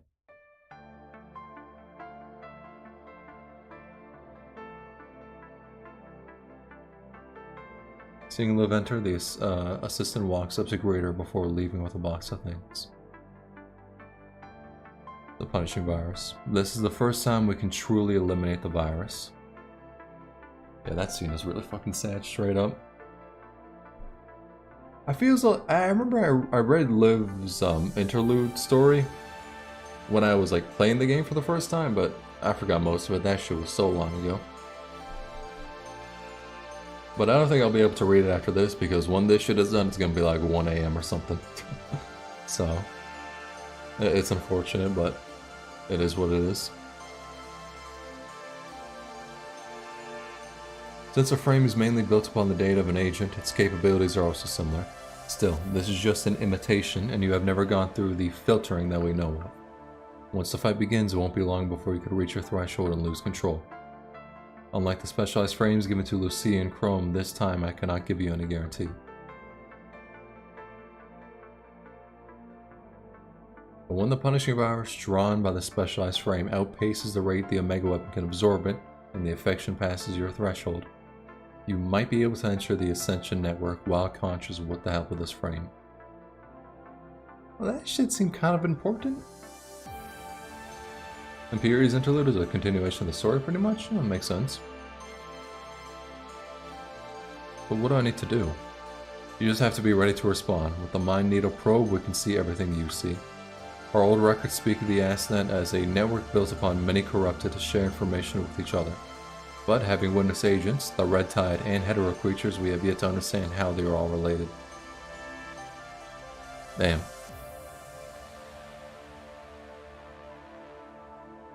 The good news is that, unlike the procedure with Chrome, Liv isn't hurt, and I am here. We won't need a command this time. After she joined them, Tsunul once told her that she needed not to carry that burden alone, because her commandant and her companions would always be by her side. And now, she's used to being alone. She used to be alone. She could do it again. Compared to the suffering caused by the calamity, the pain and loneliness she feels are nothing. The maintenance platform makes a low hum as the signal lamps light up one by one, bringing a hint of warmth to the dark room. As the two of them watch, Liv walks towards the light. Well, time to go see how they're getting fucked up right now. That shit was dead as a flashbang. These two? Why?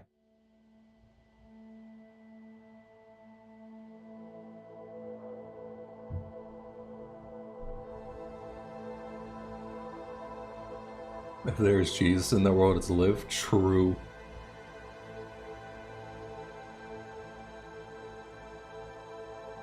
Before they confirm any repairs, they were soon surrounded by waves of hetero creatures, and they were forced to retreat and put up defenses inside this nameless church. The merciful one is right there. Right fucking where? There?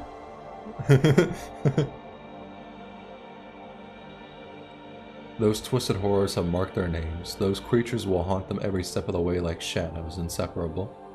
Oh, the Jesus thing? Alright, gotcha. I mean, it makes sense. Church, huh?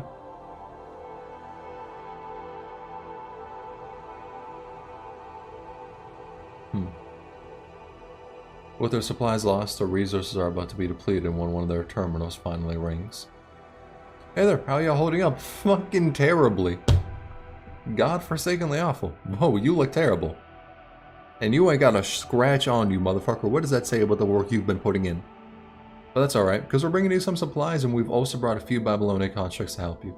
Don't come here, it's too dangerous. Actilik is struggling too, so please look after yourselves first. Relax. Actilik's been working with a Niter. Who?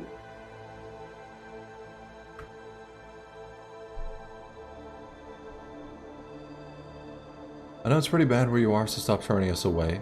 Oh shit. We just borrowed these supplies from the Niter anyway. Ah, Cowlin, gotcha.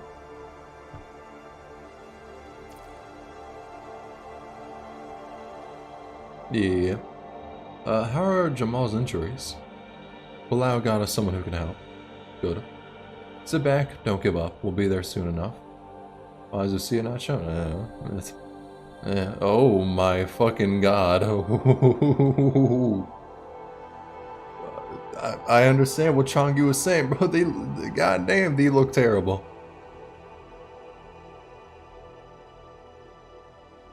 I mean, y'all need more than Jesus at this point. Y'all need like the pantheon of gods to come in and save you. Here's some supplies to repair ourselves. I told them not to come, but they insisted and said they'd be here soon. Lee does not answer. He is on the brink of collapse, his broken right arm yet to be properly repaired, deteriorating from infection. Dust and silence, exhaustion and wounds. They weave together a web that binds the two of them onto the bench they are sitting on, with no hope to escape. Even with all their struggles, time has not granted them room to breathe. When a speck of dust falls on her shoulder from the chandelier in the church, does Lucia drag her damaged frame up, supporting herself with her katana. I'll get Chrome. His frozen attacks can still buy some time. Any news from Babylonia? No, but our mission report and reinforcement requests have been received. Have they abandoned us? They're already knee-deep in an impossible situation. The hetero creatures would still fight to their death even if Babylonia sent in armies and transport crafts now. When the cost of a rescue mission outweighs the result, no one life is worth more than a dozen others. To Lucia and Lee, Grey Raven's spirit will live on as long as Liv and Tsunul are safe on Babylonia. We promised the four of us will always be together. It's too soon to give up. Changyu and Sophia are still on the way. The devices that you made, are there any left? Not a lot. Orange-ish looking glint there? They got infected? Ah, shit. Huh. This battle is about to be fucking depressing. Holy, it's gonna be like when Liv was fighting the twins. This shit is gonna be saddening. Oh, that's right, we're using these motherfuckers. Ah, never mind.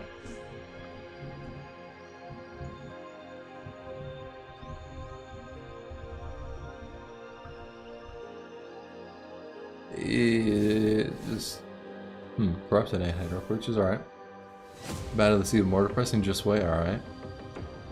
2 out, 2, fun. But it just never stops.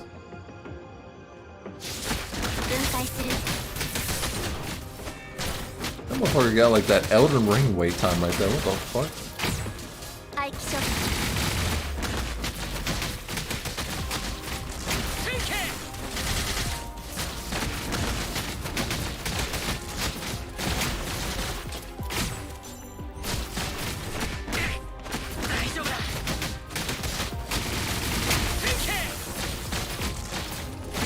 No one gets off the pain train, honestly, true. I do not like using her. I'll keep it 100. I also probably don't use her correctly, but yeah.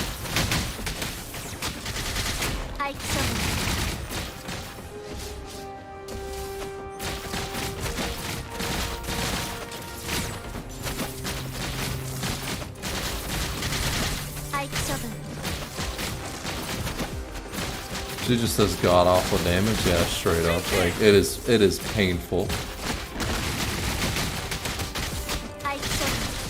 Like Wan Shi is so much better than her. I don't give a damn. Wan Shi is a fucking goat. Wan Shi, he is fun as hell to use. Please tell me I can swap to Changyu. Please. If it works, it works. I mean shit, yo, it's taking years to work though, goddamn.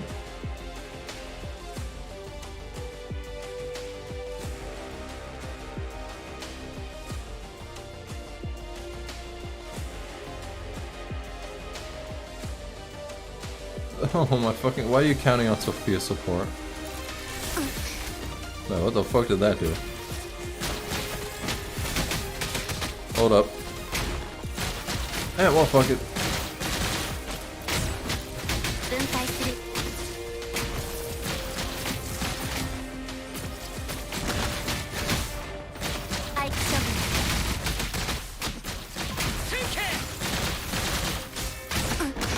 Fuck, I can dodge.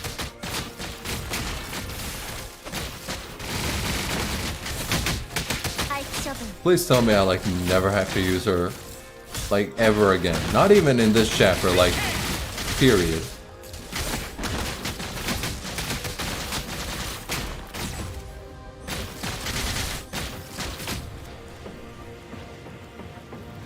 Oh my god, fucking finally.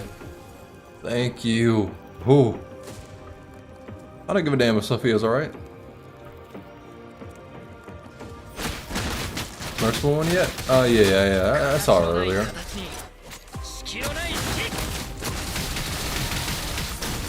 I mean, I still don't really know how the fuck to use him, but shit, straight up. Much better than her.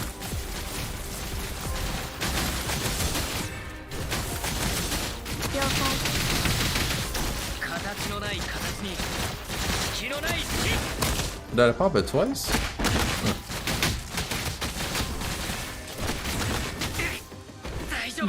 Get that ass together.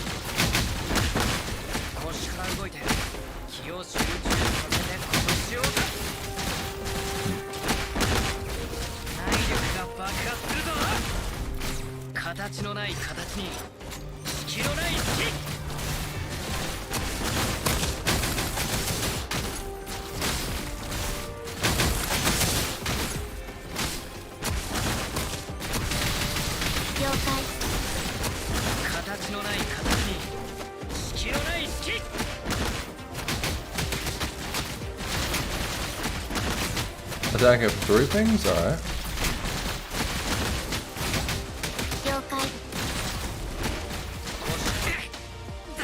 Damn.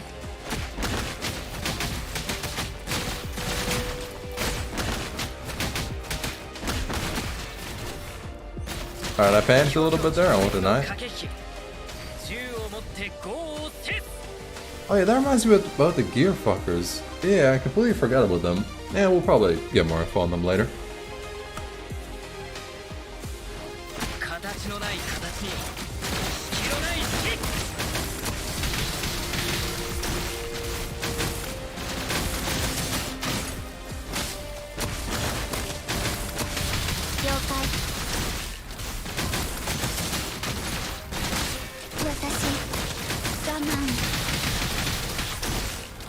Yo, she getting her ass beat. What the fuck?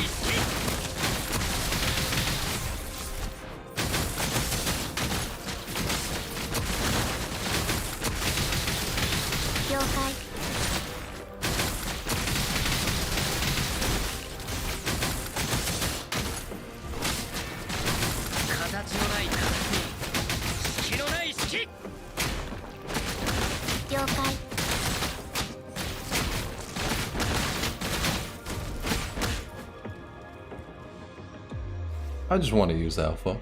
I just want to use my own characters. Oh, I best not be swapping back to her. Oh dear God, please. Oh, please load up a cutscene. Oh, yes. Good, good, good. Please, please, please. Yes.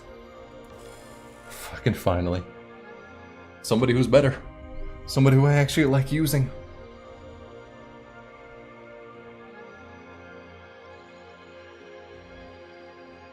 I'll be right there. Alright, yeah, jump in. Like literally, like, jump in. They're on the first floor, so you might as well.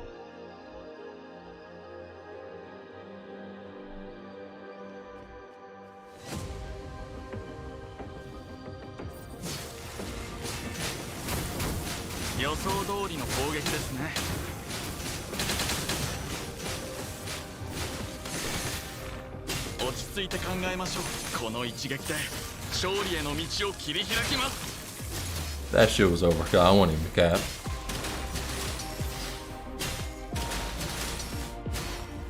Yeah, I noticed the last day of Live thing. I haven't been paying attention to like all of them, but I saw some of them had like casualty reports.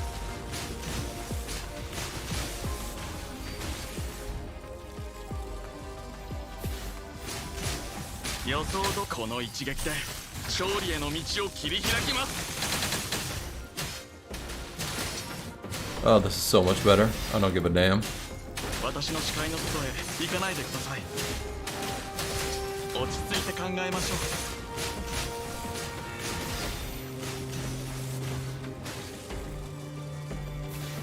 Oh, so numbers gonna be relevant later? Alright, alright.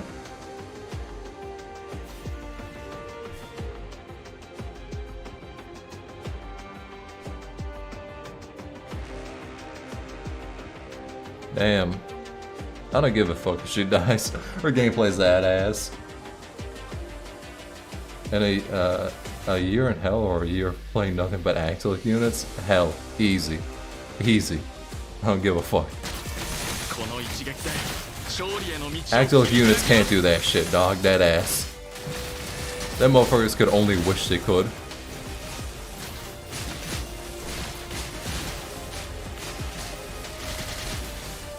Excuse me, just move around real quick.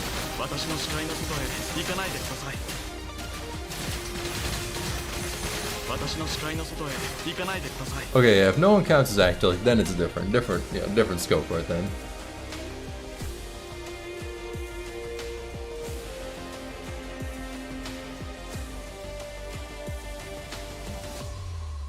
What the fuck?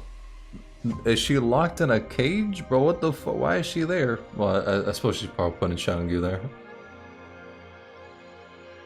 But we still underestimate our enemies? Yeah, y'all don't get to underestimate shit. Y'all fucking suck.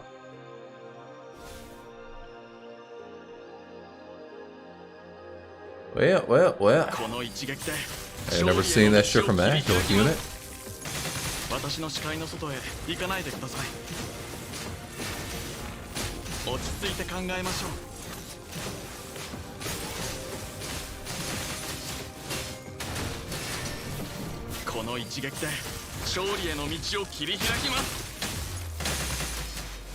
He doesn't? Alright, yeah, then easily hell.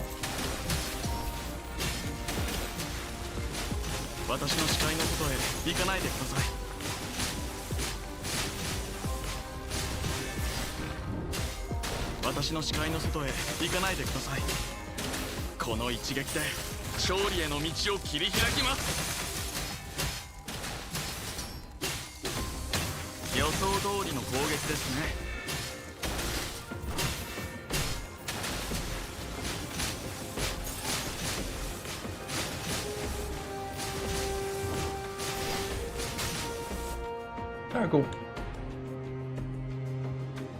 Yeah, y'all motherfuckers best be backing away. Wait, what? Oh, shit. If only somebody could help them. Anyway, that shit ain't gonna be me. I'm not praying for the downfall. I'm just already accepting it. The corrupted attacking Changyu and Sophia fall before Chrome right afterwards.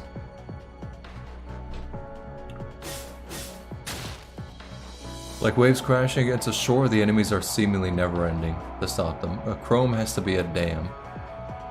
But whether as a construct, a specialized frame, or the Shrike-Hawk captain, no fire can burn forever. His flame will eventually extinguish. Not with this fucking music playing!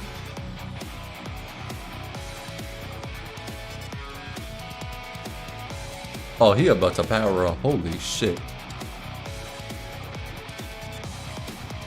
Everyone is in a difficult situation. He cannot possibly ask any of them to abandon their own duties for his troubles. Not to mention that the situation here is doomed. Even if Babylonia would send transfer crafts down at this very moment, they would just be shot down by the countless corrupted and hetero creatures. After knowing Tsunul had fallen unconscious, Chrome received a call from Asimov.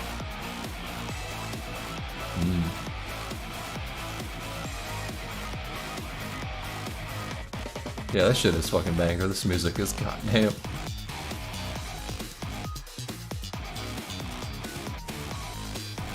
His reason was simple. The challenging situation would require a specialized frame. That was not poor judgment. Chrome would not have made it until now had to change back to the arc-like frame. Or was it when he decided to board the train? Could he have avoided this hardship if he had led his team back to the conservation area earlier? Sure, but I never would have done it. You know full well that the danger this path posed would be more than he could bear.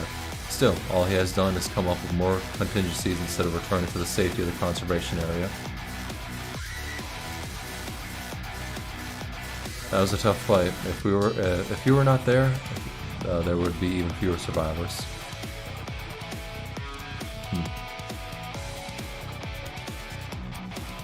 Oh, fair enough. I can't fall yet. I have to protect them. Ignoring the pain, Chrome clutches his weapon once again. His fate, the fuel that feeds the engine's flame. That's a lot of fucking F's. Chrome is burning hard to fight the infinite storm and ocean. Except there is no end to the ocean or the storm. Can the same be said of his body? The hetero creatures... Bro, that deadass sounds like a line from a BL novel, that's all I'm saying. And anyway, the hetero creatures mix with the corrupted like a harvest ripe for reaping. Manifest an ego test straight up. Corroding his frame and accelerating the infection. The Crimson Storm has shown no sign of stopping. The wind blows by his ears alongside deafening screams and cries. Triumph after triumph, the meaning of these small victories are lost as soon as the next fight arrives. Chrome's vision begins to blur and flesh amidst the ceaseless fights. It has lasted just a little too long.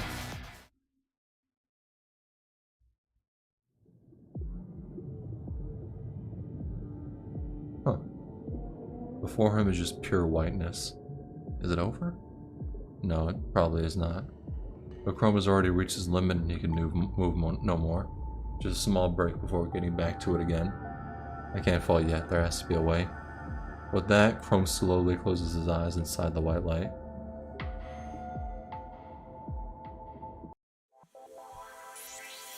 Please tell me the white light was like something good?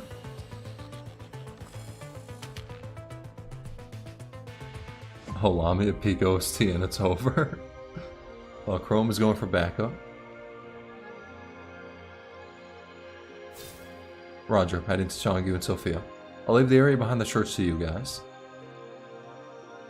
Okay, I'll meet up with them and come back. Talk to you later. Okay, let's set up defense devices here. Otherwise, there will be more enemies. Is it this stage or is it the one after this?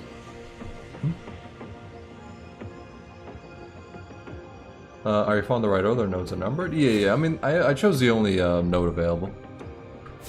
But I am going, like, within the number of them.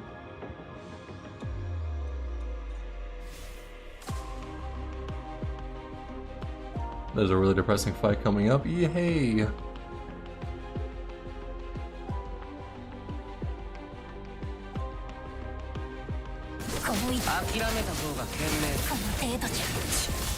Alright, he's anything into a red, that's right.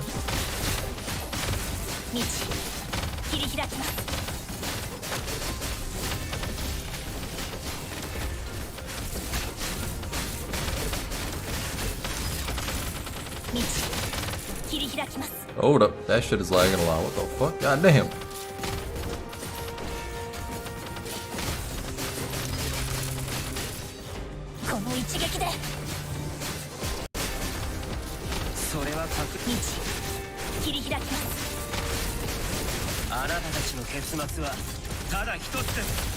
That motherfucker almost hit me. That was way too close.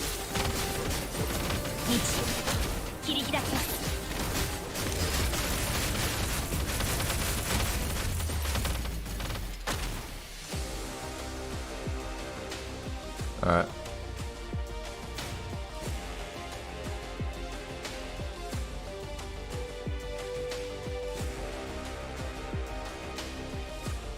Kamui, Wanshi, Kamu, Father, and Chrome? What's going on over there? Wait, the defensive devices ahead were broken. We have to repair them, otherwise we will be surrounded by the enemies.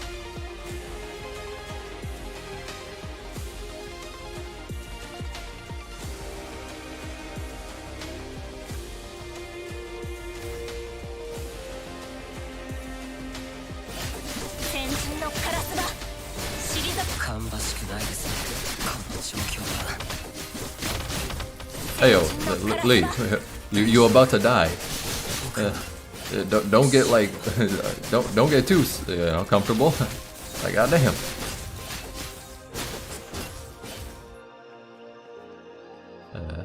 Suppose I just wait now.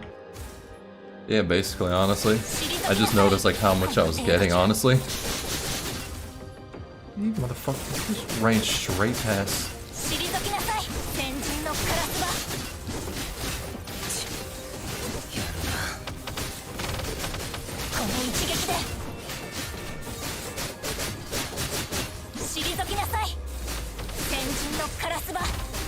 I like how this stage are considered some of the most tedious stages in game. Yeah.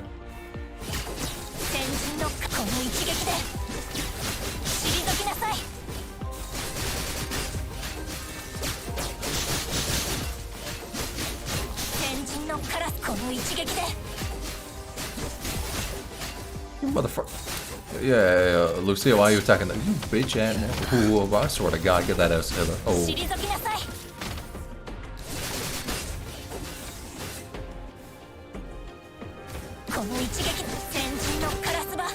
All I'm saying is those defense devices aren't doing a lot to stop them. You know, they still kind of appearing very often.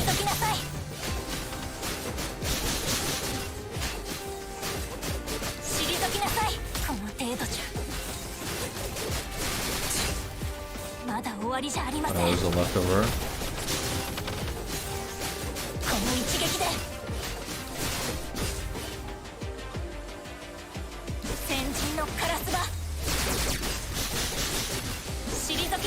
Yeah, I'd much rather have the ult, honestly. I just find the ult's more fun to use.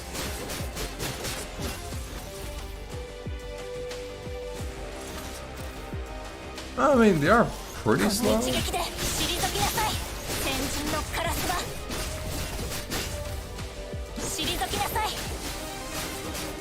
Lucy's been carrying the ice team for 2 years. Actually. And even then I heard like, it still is kind of like, it's kind of doing bad. I hear it's been going bad recently.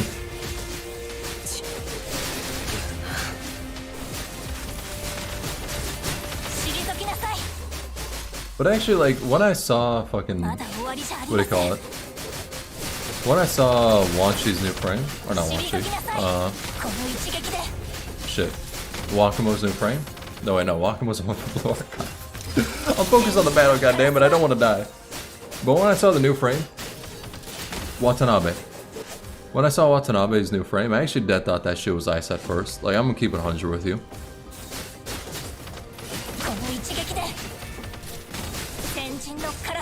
Like, it just looks ice, honestly.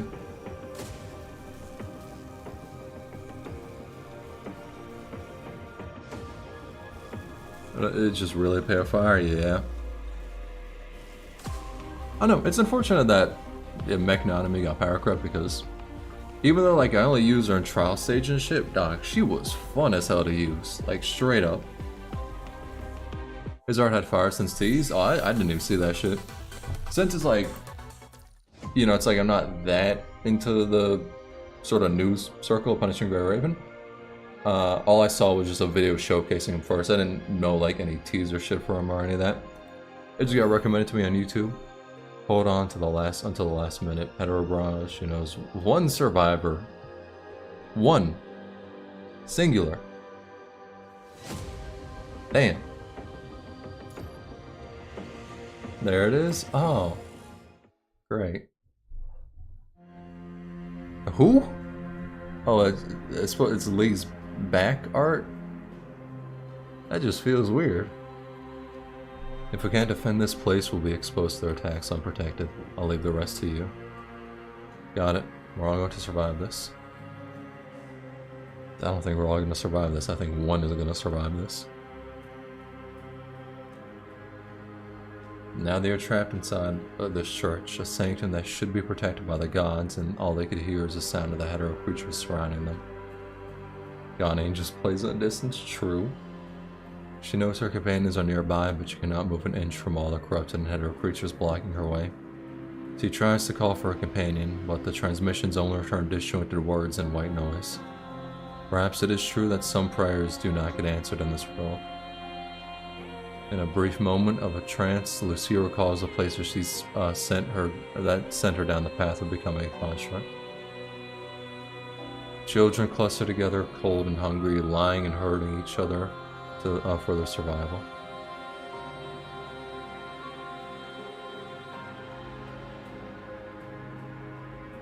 Goddamn, she lost her family at a church. Is she gonna fall? Is she going to fall at a place like it as well?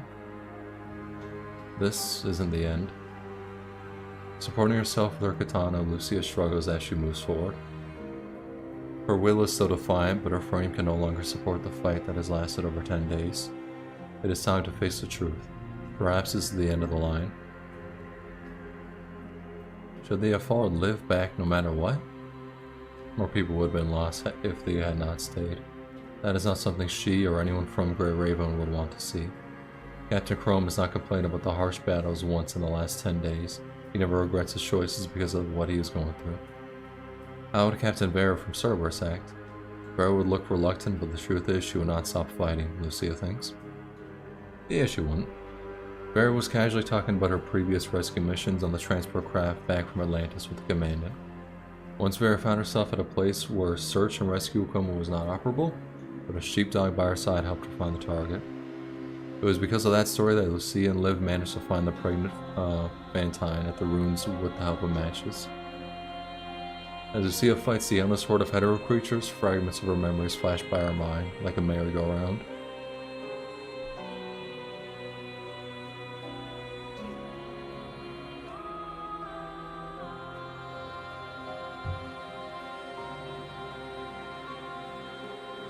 We do not regret, but the word is not merciful. Cutting down the enemies before her, Lucia looks around and more hetero creatures yet to come.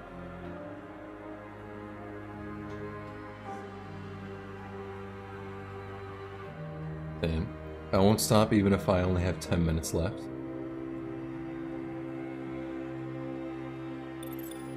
As if her determination is being rewarded, she hears a voice on the Grey Raven comms channel, one that she has not heard in a while. Now what's happening? Why can't I see you on comms? Where's Lee? Why can't I contact you before? Lucia cannot see Liv and Liv cannot see her. That is because the moment she hears Liv's voice, Lucia immediately covers the terminal. That makes sense. Maybe Lucia's terminal was damaged during the battle, so she cannot see Liv on it as well. But that is fine. Despite not being able to see Liv, it is good enough to hear her voice in the end, Lucia thinks. Are you still in Babylonia? I'm on the transport craft to you. I'll be there soon. No, don't come here. No, she gonna fuck shit up. It's okay, you don't have to worry about me. Do you remember the weapon President Hassan mentioned before I left? It's done. It doesn't matter how dangerous it is, I can protect you. I can do it now, Lucia. Please, believe me. How long till you reach us? It should take another hour. An hour? It's too late. What's wrong? Why are you saying anything? If she cannot change the ending, then at least she can go accompanied by Liv's gentle voice. Can I hear you sing one more time? Think of it as a countdown. I'll feel more assured if I can hear your voice when I fight. When your song is close by, I'll know you're near. Oh, Jesus Christ. Oh, she... Ain't no way she dies. Ain't no way. Ain't no way.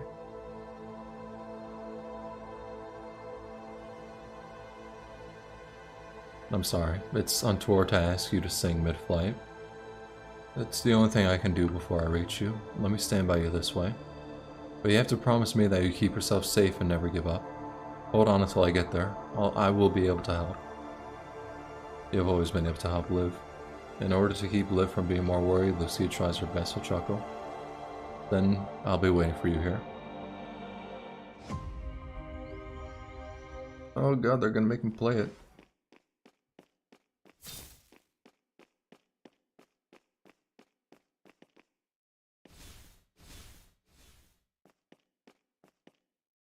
Yeah, where the singing though?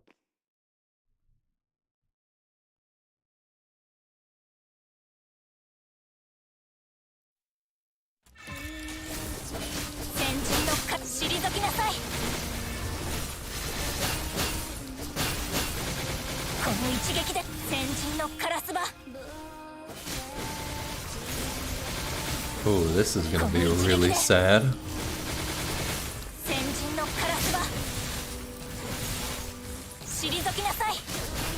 Turn the music up? I unfortunately cannot. At least not midway through the battle. Actually, wait. Oh wait, no, I can. We good.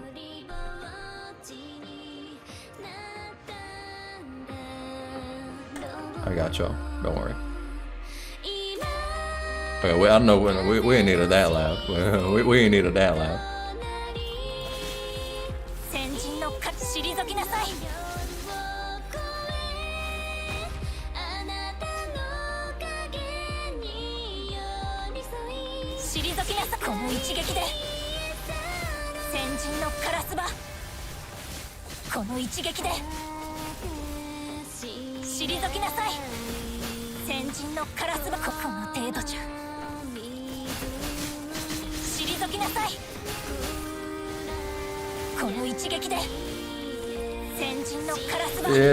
Yeah.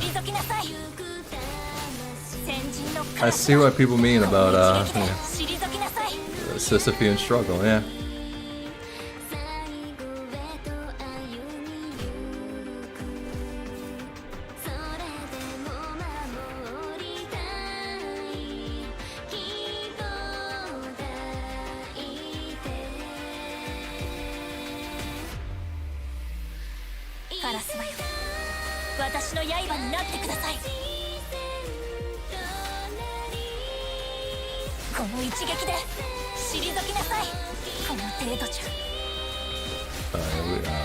She actually might die.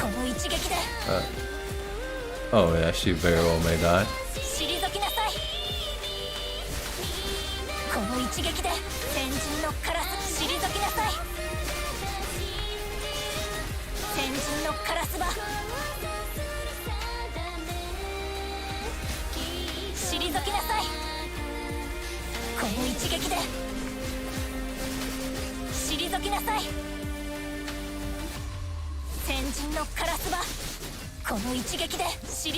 I was kind of ganged up on that one. I'm gonna keep it honest with you. That I kind of beat the shit out of that one in the corner, doc. Oh. I don't give a fuck about her. There's no point in me that gay shit right there. That's pretty sad.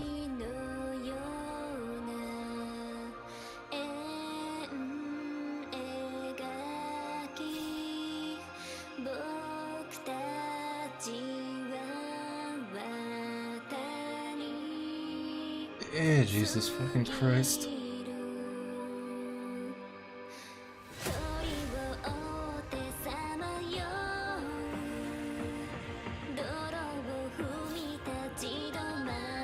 Yeah, this chapter is pulling no punches.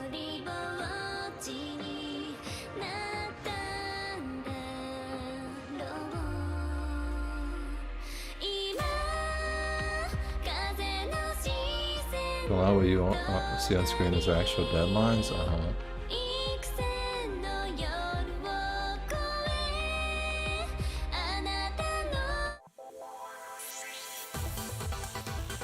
Okay, that kind of caught me off guard right there to that, but well, the reason I'm backing away is just to fix up the volume real quick, but oh, there's still 20% left. Yay. I'm so happy.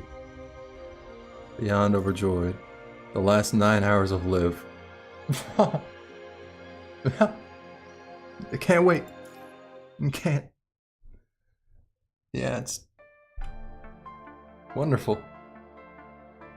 The time it has taken to change her frame is longer than usual because she is filled with anticipation and uncertainty. Liv closes her eyes as two sets of eyes watch, but she wakes up in a flock of whispering crowds.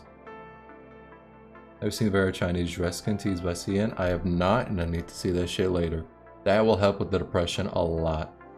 Hell no, I can't. This game loud as hell with those sound effects. With an intense migraine in her mind, Liv struggles to open her eyes, looking forward through the haze and darkness. After they step back, faces strange or familiar begin to approach her. Most of them are councilmen from the parliament.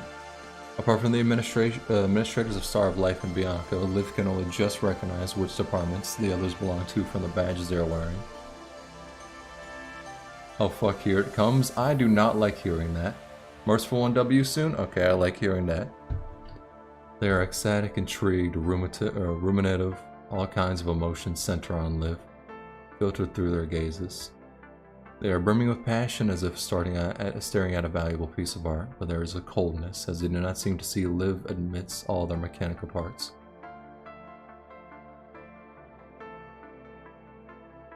I really like that design.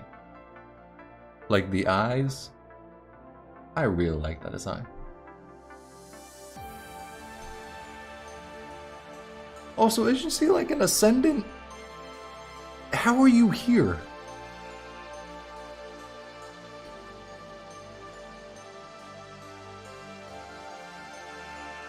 Mad guy. Oh, I already know that one's a merciful one.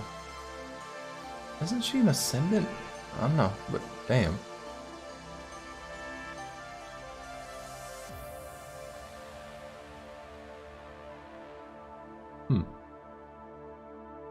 Hiding the migraine she is feeling, she smiles at the title that illuminates the light.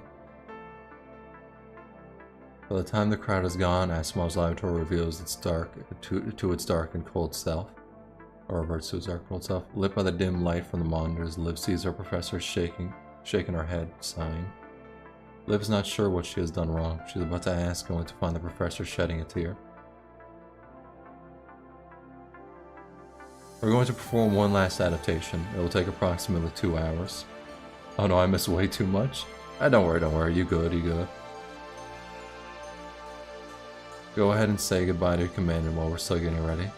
Don't leave behind any regrets, Liv. Only miss you seeing the merciful one? Yeah, basically, yeah. Well, there also was a depressing aspect prior, but yeah.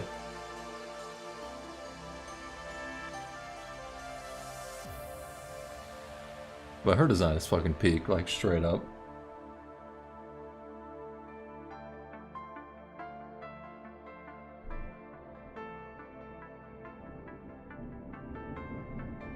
Bro, it's the same motherfucker. What you mean that stranger? It's we saw her earlier.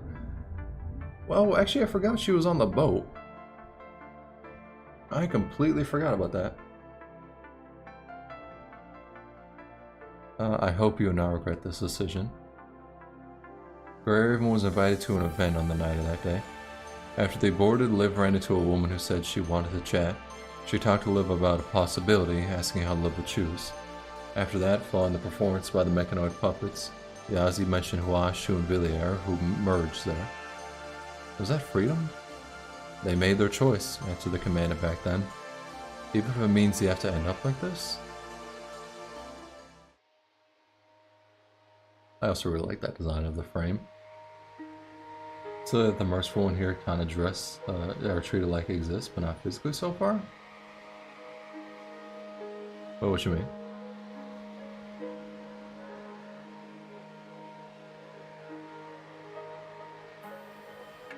Unattended, as the speakers might be, Liv has found herself reflected in the words they said. If she encounters a similar situation one day, will she sacrifice everything? She cannot be sure. She cannot bear to imagine a day when everything good she has witnessed is destroyed. But she knows that an unspeakable resolve has been planted in her heart since then.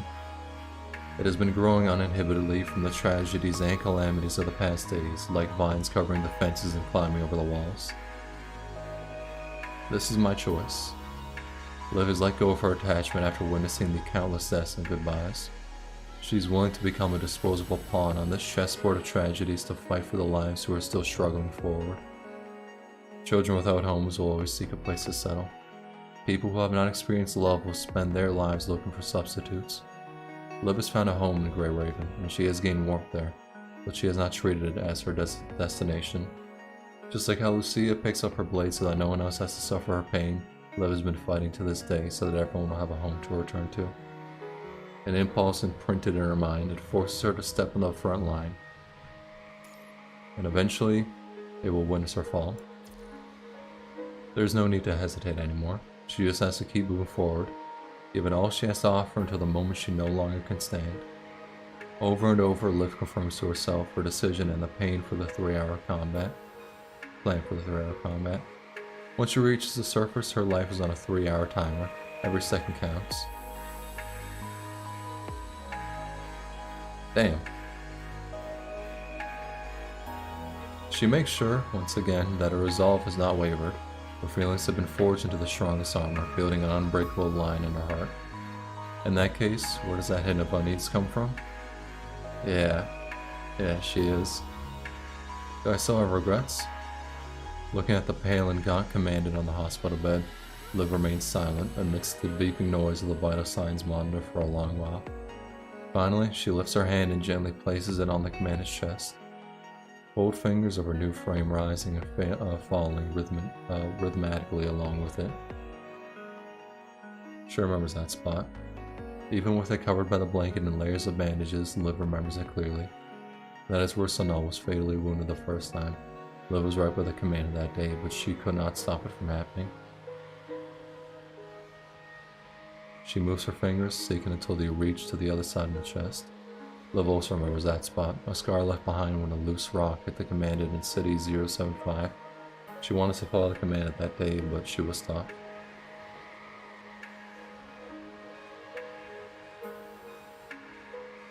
Alright, now it's getting kind of weird. I'm just playing.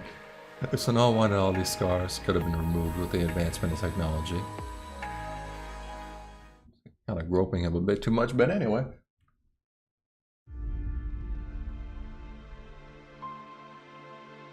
The grown white leans downward, holding the hands that once gave everyone warmth.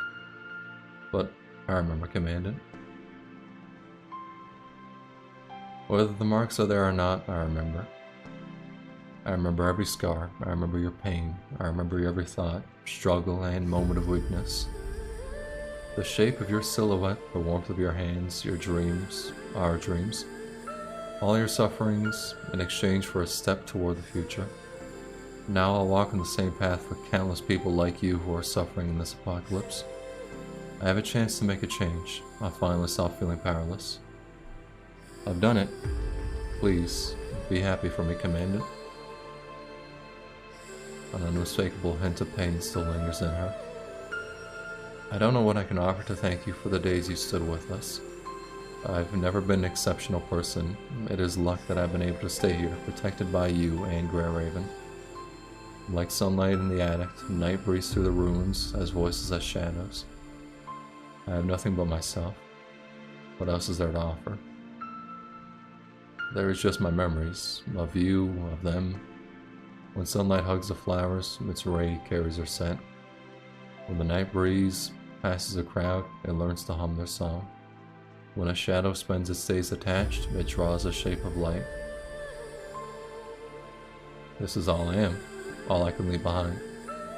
She places the paper boats she folded by the bed. Each of them is a page of her journal, letters that she has been writing for the past 3 months. They carry ashes and dust, blood and tears. Will you be disappointed by this parting gift, Commandant? The girl who has nothing left takes the 7 injection needles her professor gave her. Collecting the paper boats together, she fixes them to the needles, forming the shape of a queen of the night. A queen of the night, made from paper boats, a life that flourishes for a moment before they expire. But that boat carries her memories at the end of its voyage. Placing the flower by the bed, Liv holds the delicate hands once more and offers them a parting kiss. Please don't be sad about the brevity of life. As long as you remember it, even a queen of the night's 3-hour blossom could last for an eternity. Please forgive me, Commandant. She whispers a name, her grief are irrepressible. Even when I'm prepared to sacrifice myself, even when, as a medic, I know it's futile to have these dreams. But still, at this moment, please forgive me. I can't help but wish for an afterlife.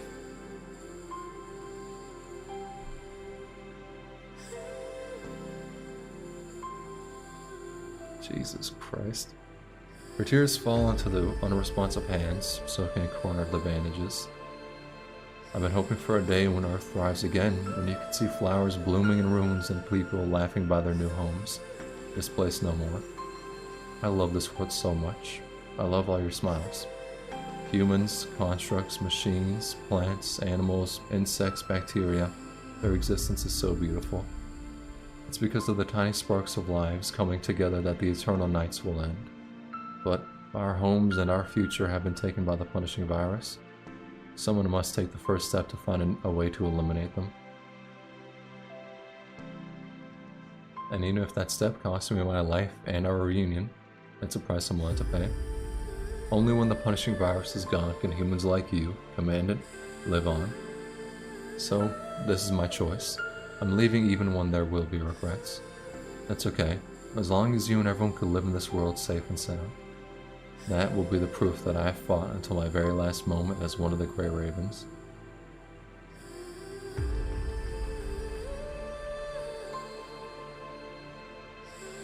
Liv tells the veteran Commandant everything she has to say, and she no longer holds back her tears. All her pain will be lost in time, her last drop of sorrow carried away like tears in rain. She hears the knock on the door. Time to go. Time's up. One more adaptation and I'll be gone.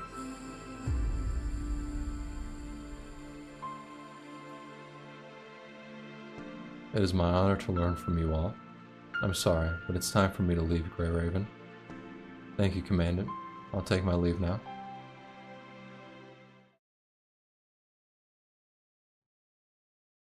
Man, why the fuck did I have to play this game? 最後の調整もうまくいった。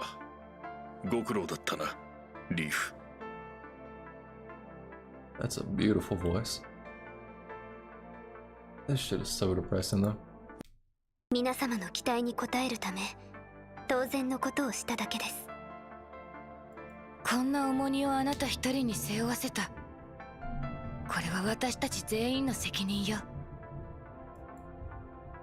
誰かがやらねばならないことですから。Genuinely the saddest cutscene in the game, yeah. 感謝します。教授がヒポクラテスを名乗るのは、誓いに背いてはいけないと学生に伝えるためですよね。誓いの日から私の願いは変わりません。病気の人たちの健康と幸せ、そしてあらゆる命を尊び、一生を人類に捧げます。教授の弟子として皆様の導きのもと成長できました。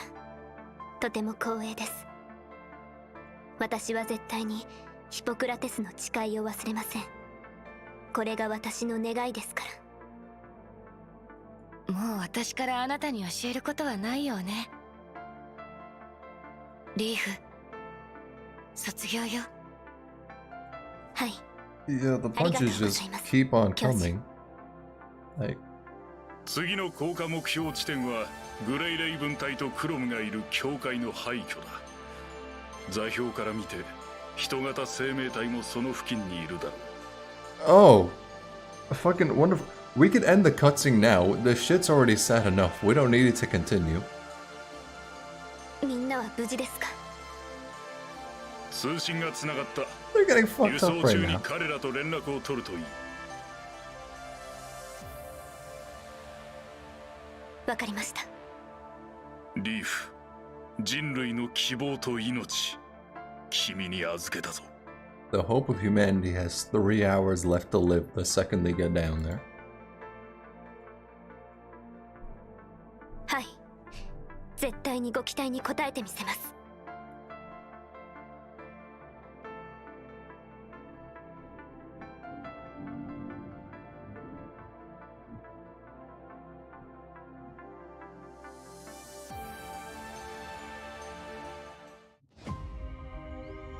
Well, wonderful.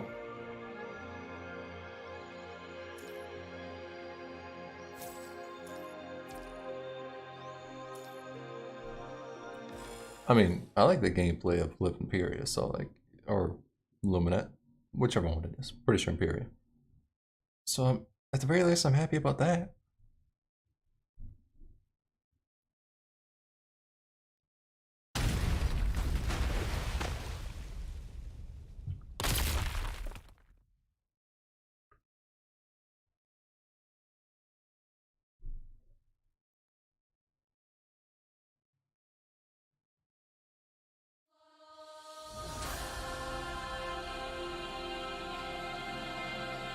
A nice name for a chapter. This is the chapter where you die, yeah.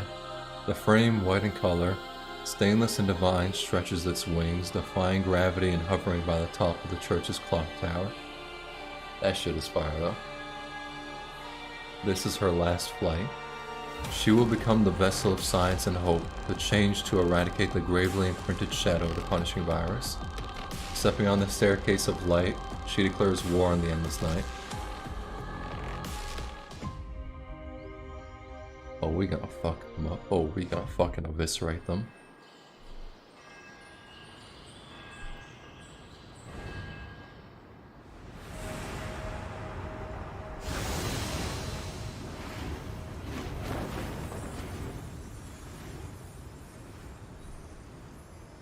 You can get all these CGs on the game side? Alright, good, good. Oh, we gonna fucking eviscerate these bitches. Oh, shit, not even gonna be close. 救いをもたらします。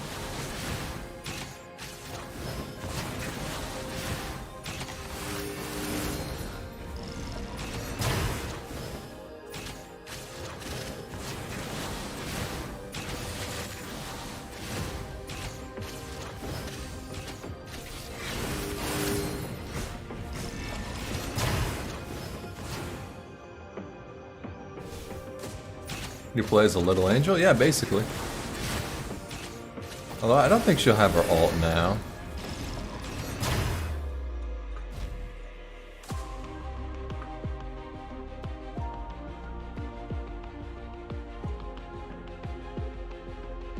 You have just recovered from the corrupted status and still need time to adjust. Leave this to me. Okay, so she actually fixed them, huh?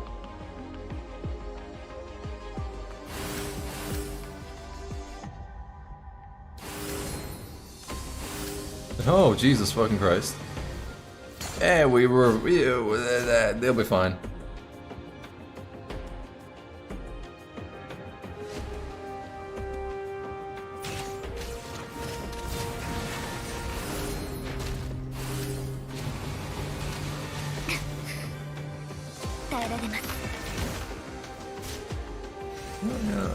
Let me double that dodge real quick. There we go.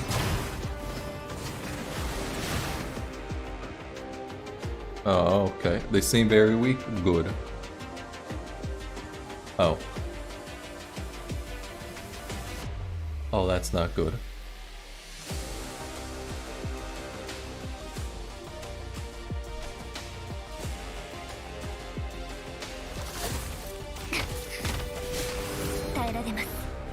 I ain't like them fucking bots on the paying cage, dog. This shit ain't gonna go over to your favor. God damn.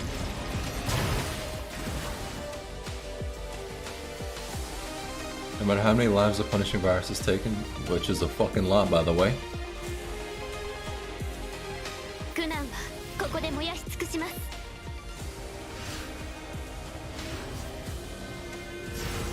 希望が That shit will never not be hype. I don't give a 肝心 damn. から生まれ変わります。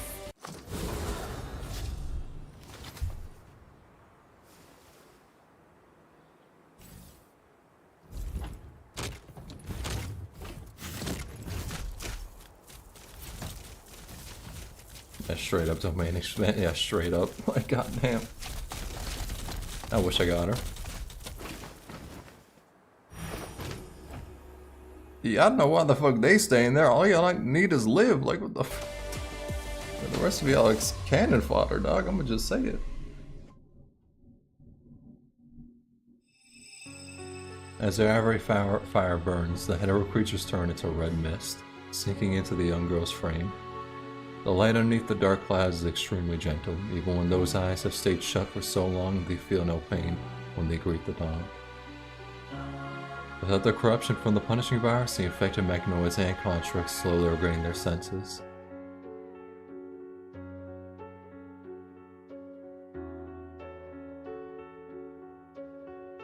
No longer needing to fear the uncontrollable virus, no longer needing to kill their comrades, the crowd is bonding with joy and perseverance.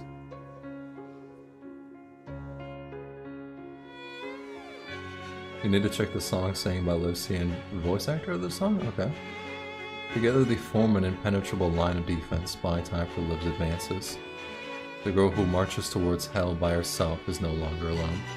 With their protection, the frame Imperia becomes a monster that devours monsters, casting its ivory flame on the infected crowd, reclaiming humanity's domain from the Crimson River. This is just a drop of the cure on a wound the size of a planet. But humankind has already paid a hefty price to find a cure that can heal this rot. Every construct who wakes up is cheering. A new morning has arrived, and clear sky is sure to follow. As the researchers had planned, the punishing virus is being funneled into Liv's mind by her frame. But as he expected, Liv cannot channel this punishing virus into a power as a non-agent. The effectiveness of the Omega weapon is limited, and the non-absorbed virus is slowly accumulating. Liv has not been controlling the rate it draws the punishing virus, nor has she wanted to. Despite its name, Imperia is nevertheless ephemeral. It lasts but a moment, with no time to waste, just like a queen of the night's blossom. For 3 hours, Liv pushes herself to the absolute limit.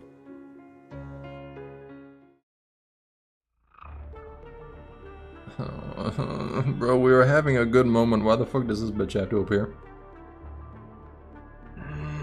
Marvelous. Nothing give a damn. Shut the fuck up. I don't give a damn about you.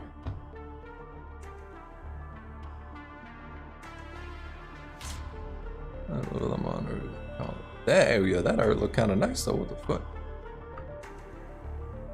Can he die already? Honestly, I hope.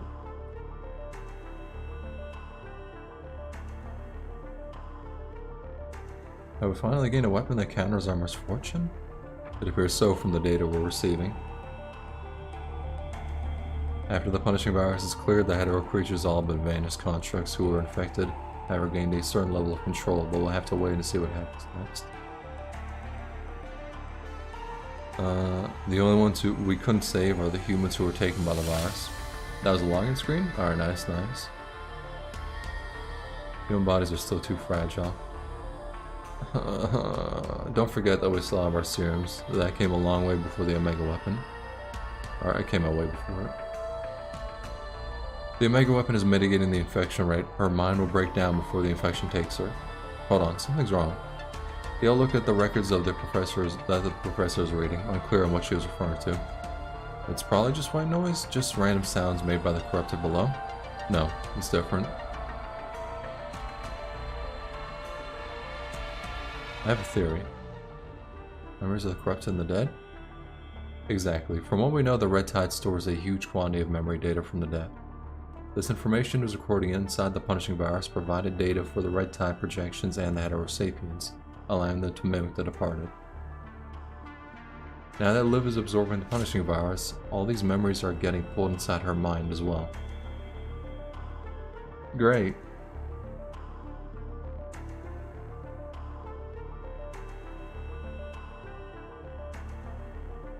More like if we retrieve the frame at this fucking point? Why? There's a story in Kowloon called The Butterfly Dream. Have you heard of it, Mr. President?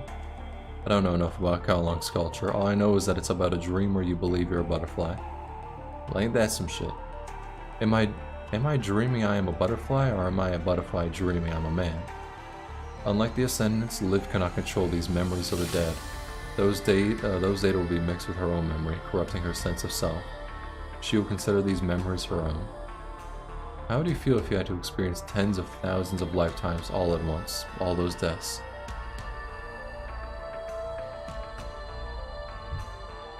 You fucking... Fuck that bitch.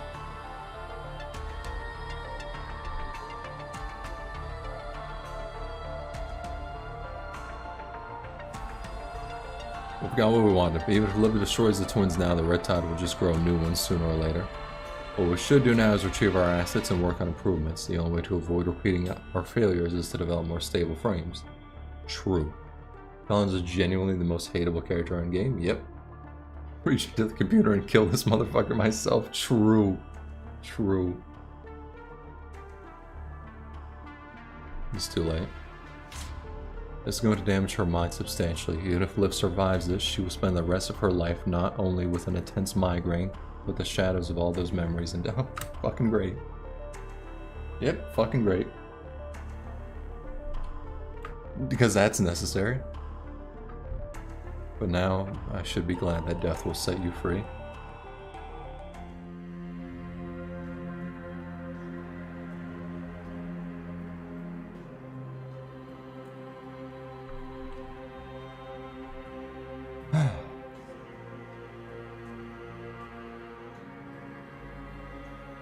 Those voices become more and more apparent, then memories hit her. Just like how those consciousness merge with the red tide, Liv is slowly fusing with them. Their cries pierce through her mind like spikes nailed to her heart. The volume gets louder and louder, almost as if she were there experiencing what they felt. Then she begins to feel the torment the victims felt before they died.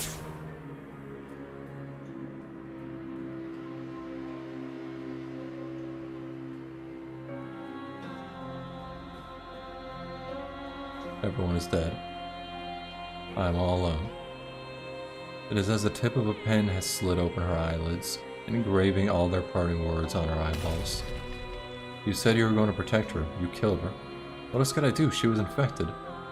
Those words are familiar, even when the voices are not, because their tragedies have been echoing throughout the world every moment.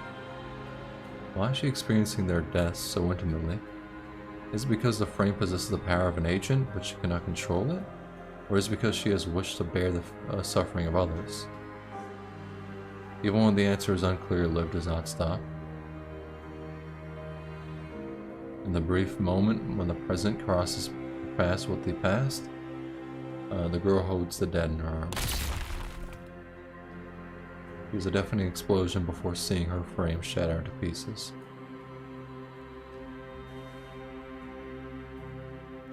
Her dying consciousness takes over her body and her eyes shut involuntarily from the sense of suffocation, but in those darkness she sees a city in ruins.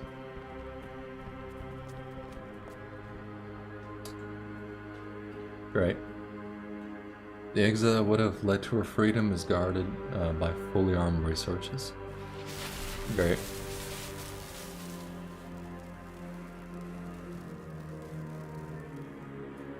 Her cries overlapping with the weeping from the memory data. She crawls near the garden where the summer flowers are dyed red with human blood. The incomplete data has now recorded the full conversation, but she really should focus on stopping the bleeding from the wounded before her instead of what has been said.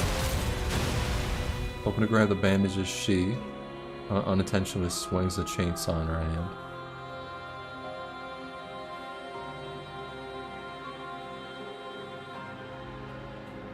but regrets will not change the past. Jesus fucking Christ.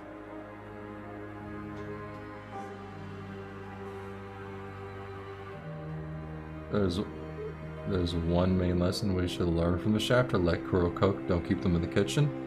I don't want them to cook. This shit is sad as fuck. Take away their cooking privileges. This shit is depressing. I'm sorry. I'm back.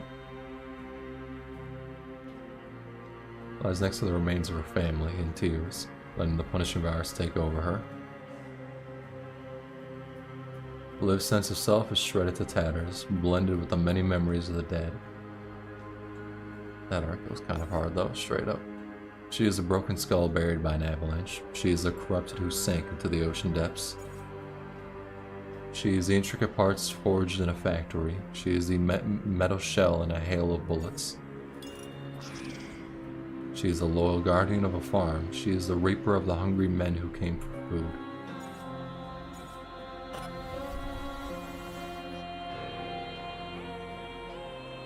She is a nurse who holds a sleeping baby. She is a gravedigger that brings them nightmares.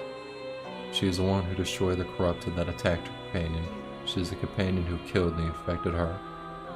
She is the one who lit the charcoal in a sealed room with her family. She is the one who fought to her death with 78 other constructs. She is the only one who holds a baby above the waters during the flood. She is a corrupted held up by a human, delaying her corrupted from slaughtering others. She, we, is forced into the eternal light of death.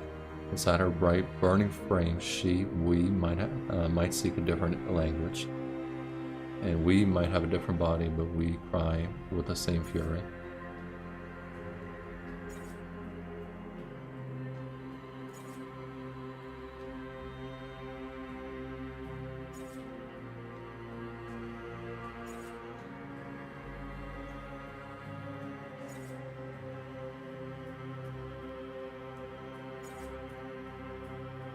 Great.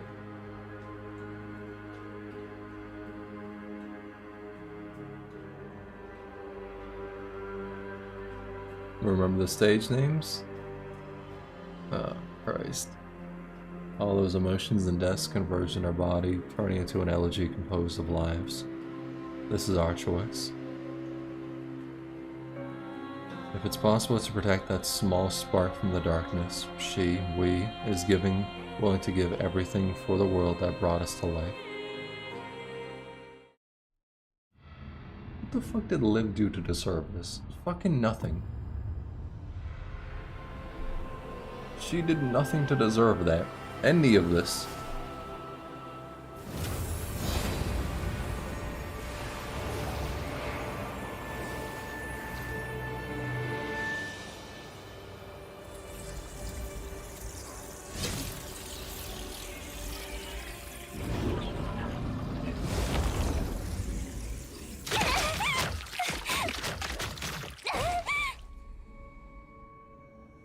Fucking Christ.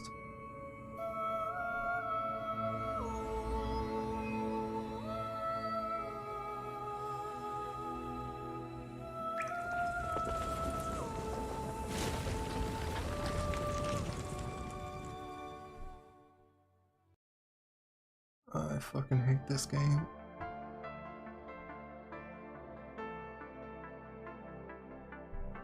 Why the fuck did I have to play this shit, dog? I would have been so much happier without it.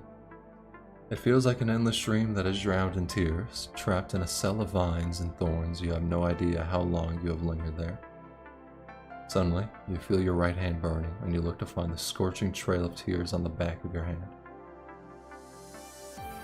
Oh, fuck.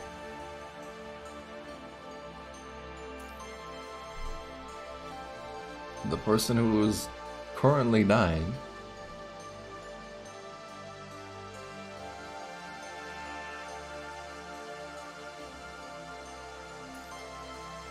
Following the trail, you are once again lost in the boundless mist. How many times has it been? No matter how you wrestle and look, you cannot find a way out of here. How long do you still have to stay here? Will you never wake up? Never think it can't get worse? It always finds a way to get worse. They're not here anymore. Losing a direction to walk forward, you kneel inside the endless cage, weary and exhausted. Huh, so you're the one who's been crying out. Out of nowhere you hear an unfamiliar but gentle voice. Do you want to get out here? A few more days and their efforts will finally break this cage. Except, I'm afraid it'll be too late if we wait for them. Do you want my help? Merciful 1W, holy shit. To wake you up when your decisions still matter so that you can forge your own path and make your own choices. Until the day of the eternal winter.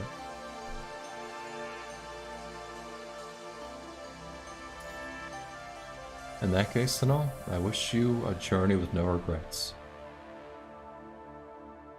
Eternal winter, remember that? I'm sorry. Are the fucking...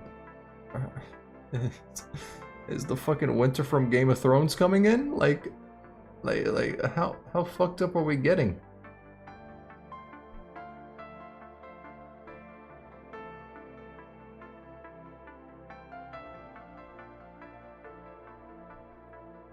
Chapter 18? Oh. Well, that's pretty close by.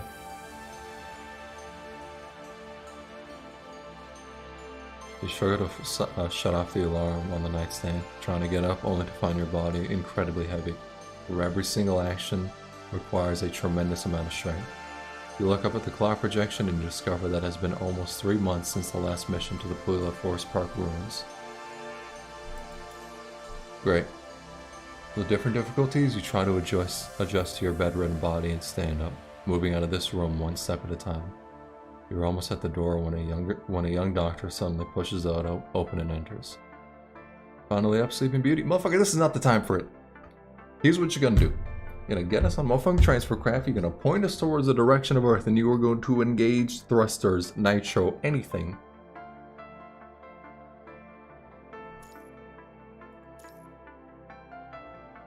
Or do it like a remote mind connection, just something. You look back at the paper flower by the bed, finally understanding what it means. In this state? Yep. Even when your body is now burdened, you will lose your only shot if you stay here in defeat.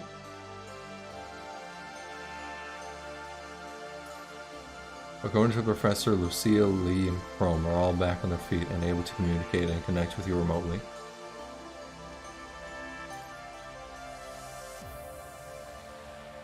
There's no time to waste, you have to convince her.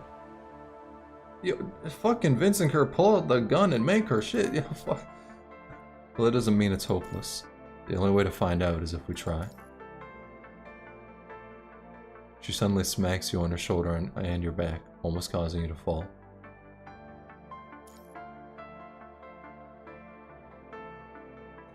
Your mind isn't jumbled, and your body is in a complete mess from a 3-month coma. I guess I won't be able to stop you.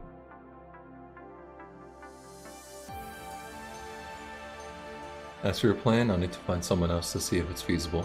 Get changed when I look for them. Can you do that? Good, you look lively.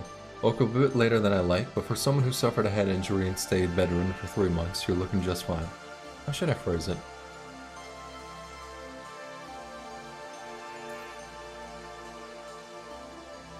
And the modern technology they use, you wouldn't be standing if not for the advancements in medical science.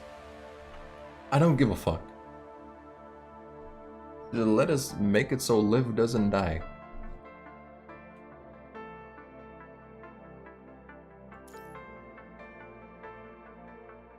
We saw the signal alert to your cubicle light up, so we had Professor Hippocrates check on you first.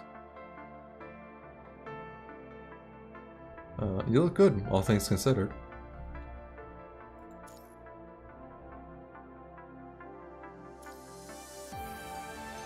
What do you see? You having the stethoscope? Okay, can we stop talking and just actually fix the problem? Liv's mind has been through the ringer. It is impossible to connect to her right now, let alone treat it through connection.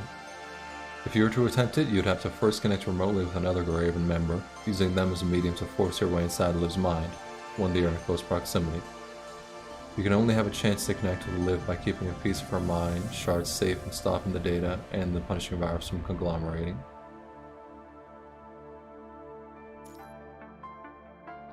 Wonderful.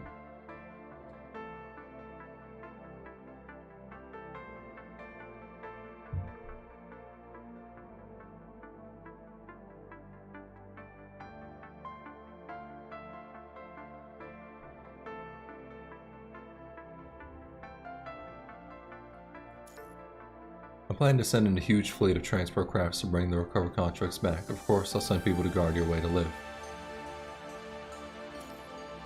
A lot. For example, Liv's EMP discharge collar is counting down while her infection rate is climbing. Even if it all goes smoothly, her mind is a jumbled mess already. You can't fix it with just a connection. Yes, but there will be lasting after effects.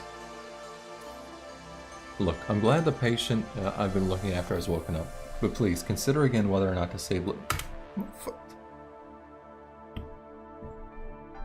all the fucking haters are trying to drag us down right now, that's all I'm saying.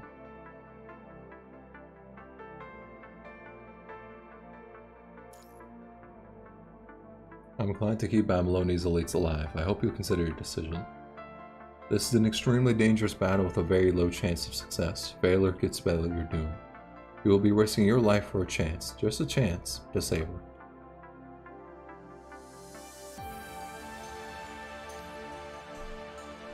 You can insist on going after knowing the threats you'll face? Can you tell me why?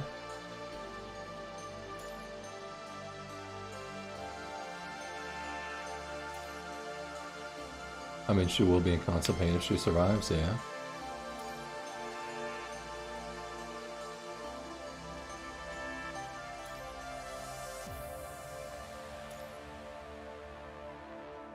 Perhaps I'm also waiting for a miracle.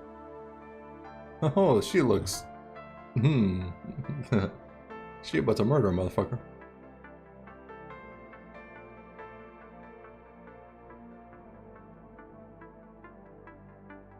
Yeah, straight up Giga Chad. Prepare to depart. We'll continue when you're on the transport craft, otherwise you'll be too late. Come back in one piece or I'll cut you up myself.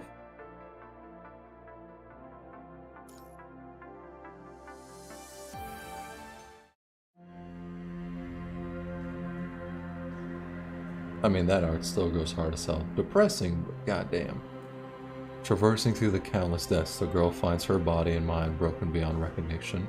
How long has it been? She no longer has any concept of time. It feels like it has only been a moment or maybe hundreds of years. Have they recovered from the infection? Is her duty almost fulfilled? Oh, did I say Hadaso? No. If I said that, then no, I don't mean it. I mean, cool, so. She can only use her muddled mind to absorb the punishing virus instinctively.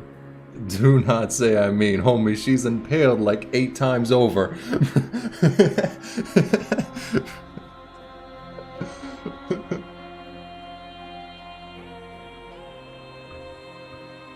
If she can help one more person than she expected, she will feel a little less regret in the end.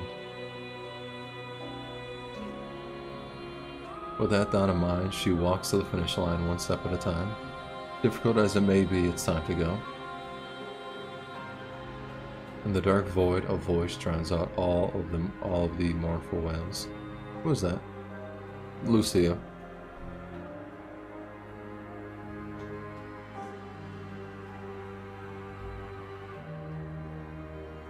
Wait, hold up. What did it say? Oh, I thought it said a different name instead of Liv. Alright, never mind, I'm tripping. Because of that, her muddled consciousness finally gets a chance to breathe, breaking away from the suffocating infection. The distorted memories of the deaths form into shapes, parting before her into a cityscape. Oh, the Ascension thing. It was... I believe that was somewhere... I remember it somewhere. I think it had something to do with the Ascension stuff.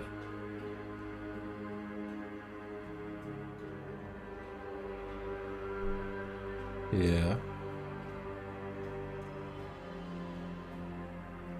Is this what the Ascension Network looks like?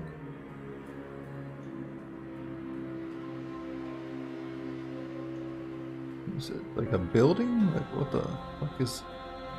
Metaphorically speaking, when presented with something beyond comprehension, humans won't be able to perceive its true form, like how three-dimensional beings cannot understand four or more dimension spaces. Now, all you can do is interpret what you can from what you cannot. Sounds like, yeah, I'm not terribly surprised. That design is still fucking godlike, though. Constructs who connect with the Ascension Network for the first time will usually find data that belongs to them. Consider it a visit to the fortune teller.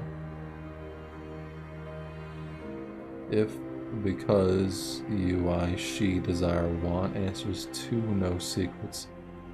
Many voices combine into one, seemingly answering live or perhaps repeating a conversation that once happened here. Their cold, emotionless tone reminds Liv of another voice she heard not too long ago.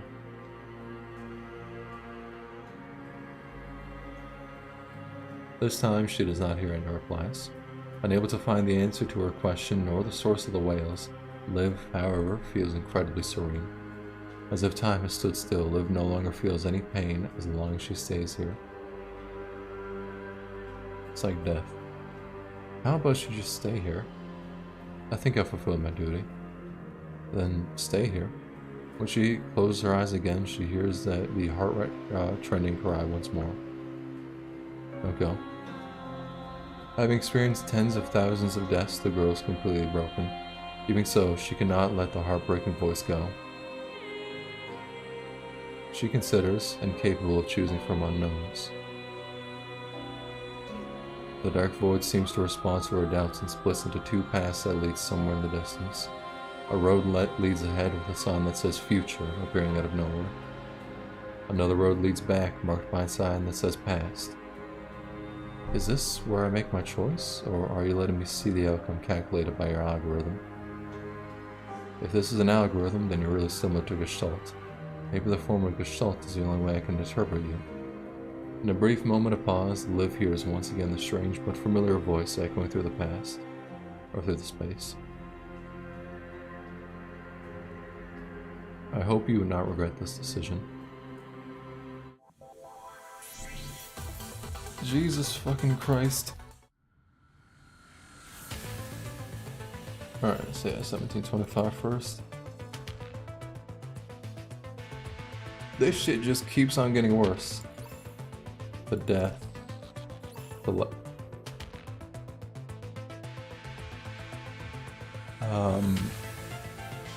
Does it matter which one I choose? Probably not. Because I'd much rather go with life. Follow the numbers? Okay.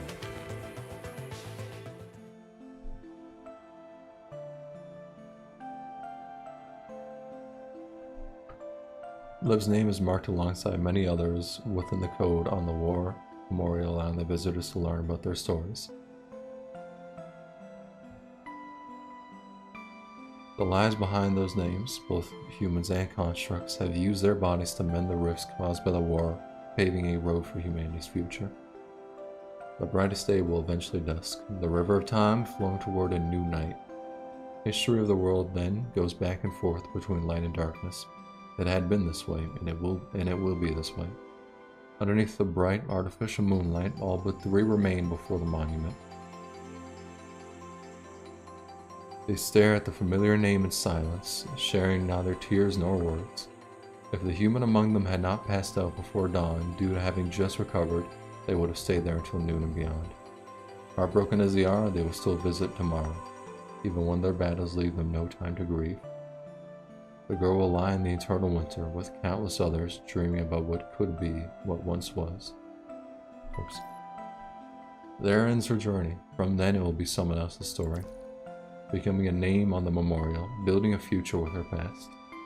History never changes dramatically because of one person, but everyone can use their power to help lay the foundation of a future.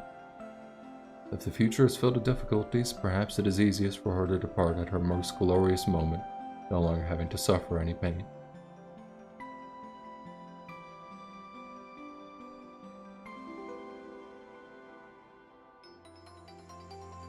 A few days later, she sees a familiar figure. It is Lucia. Lucia places a sheep plush in front of the memorial before sitting down as the place is empty at this late hour. Yeah, it literally is just a scene of her being dead.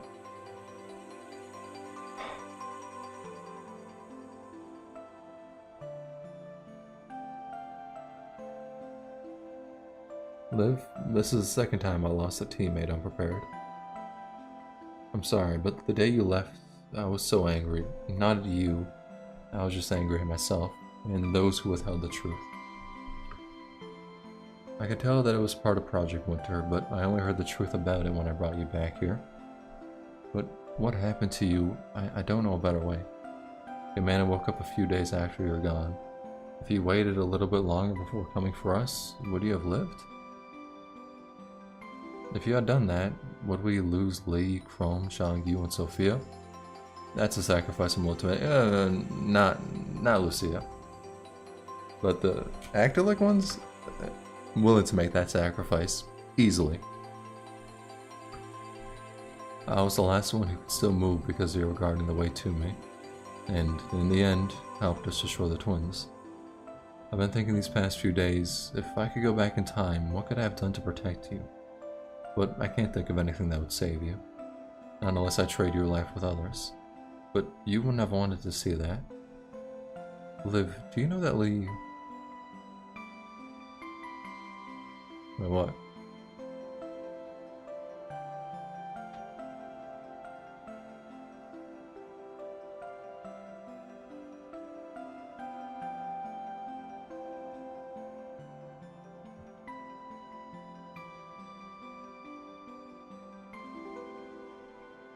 Farewell. All who thinks and feels are distilled into a simple goodbye, drifting away into the light casting in the square.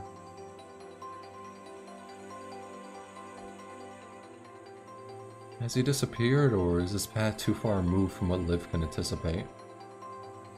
Time passes day after day. Every time the Commandant and Lucia come to visit together, Liv can see the marks time leaves on the Commandant's body. This is even more depressing when we consider Lee always puts on that stoic facade, yeah? Later, people begin to mention a snowstorm on the surface. It seems that a very difficult winter is coming. After that, the Commandant's name is put next to Liv's at a memorial service. Fucking great. Wonderful. Ah! Can it only get better? Many winters later, a young female construct stands before the monument.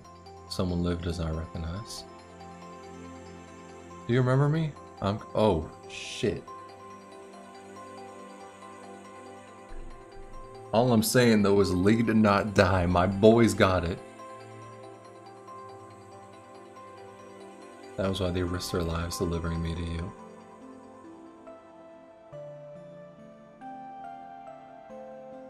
All they wanted was for you to be happy. They wanted to give you the choice to choose your future. So she was lied to. But what have I achieved? I'm just a support type construct that can't do anything well. All of you must be so disappointed if you were here. Of course not, this is what they wanted. What were my parents like? Why did they bring me into the world? Tell me, please. She no longer has anyone to talk to. The young construct, all alone, talks before the monument until her words turn into tears. As the construct cries, the scenery around her slowly fades into a thick, white fog. This is as far as Liv's prediction can reach. Is this a future I've been looking forward to? Motherfucker, hell no!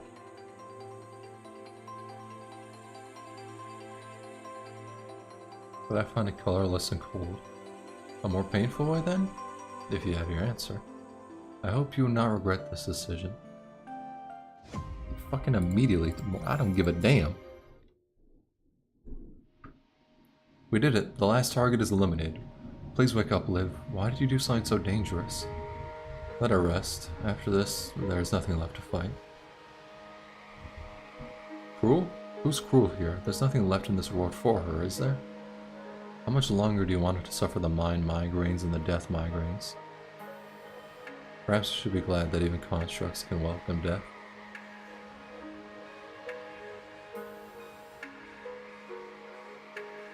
At the end of the road, the world turns into an ocean of flowers. Liv touches the wound on her chest, only to find it turned into a rose, scattering into the wind. Hearing a familiar voice, Liv turns around and looks. Even with a badly damaged frame, Liv still recognizes Lucia. With a weary smile, Lucia shakes her head and pulls a young man standing nearby toward her. Unlike how Liv remembers him, the man before her is a black silhouette, like a cutout in three-dimensional space. Is it because Leigh's path has led somewhere beyond what Liv knows? Oh, okay. So the reason he didn't die is because he left Grey Raven. Yeah, I think that's what Lucia was probably going to try and not tell her. Well, not tell her, but, you know. Yeah, it is hyper-real, but I would imagine he left Grey Raven and went to a different one. Let's go. You don't have to worry about anything anymore. Commandant is waiting. Look, right there.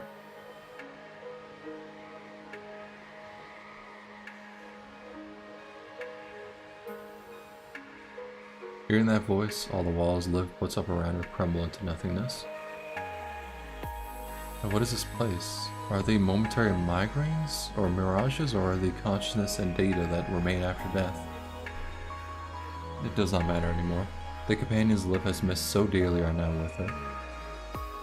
Have you been waiting here for long? The commander nods, still smiling, and Liv finds the pain in her body has been feeling slowly melting away. This time no one could separate the four of us. What the hell happened to you? There's a hole in your chest.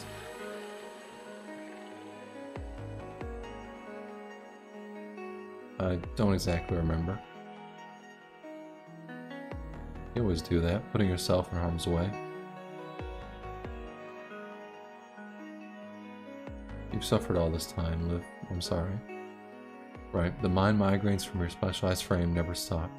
It's as painful as arthritis or bone fractures, but it's localized in your head. Plus, the death migraines from that memory data, it must have been tormenting to live. Death migraines? I pleaded with them to let you go gently and quietly before it got worse. Every one of them was riled up. Although we managed to solve that problem by enhancing the deep mind connection, a human can only live so long. After your commander was dead, the migraines and the mirages returned. And they wouldn't go away even after you changed into a new frame. Oh my fucking god.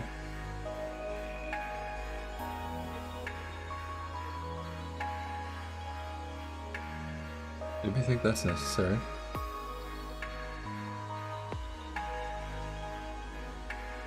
With a wave of the hand, the commander takes out a paper flower like doing magic. Now, it's our shared memory.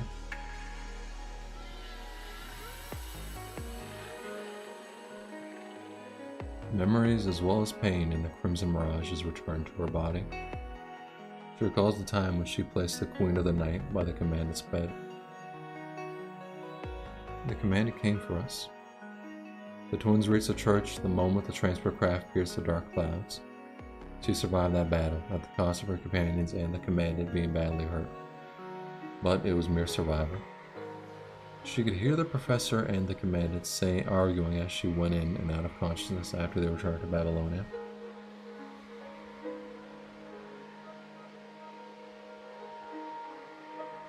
You know how Liv is. She would do anything you ask if you just beg a little, even at her own expense. She's right. Yeah.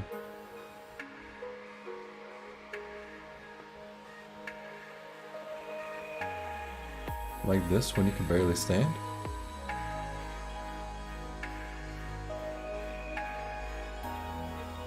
Liv seemed to have had a long and wonderful dream afterwards. In the dream she discovered herself and what she was after. But every dream ends. When she woke up from the immense pain, Liv became Grey Raven's burden. Hey. Oh, you know, she fully is. Even after Liv returned to her eclipse frame, the mind migraines and death mirages followed her. The afterimage affected Liv still, making it difficult for her to participate in normal fights. After the technology and the deep mind concentration got refined, Liv volunteered to participate in a difficult and long rehabilitation to get used to these effects. Separated by a sheet of glass, Liv and the commandant, who also required rehabilitation, smiled weirdly at each other in their own training rooms. There's always a next fight. Even when we find a way to eliminate the punishing virus, there will still be other troubles.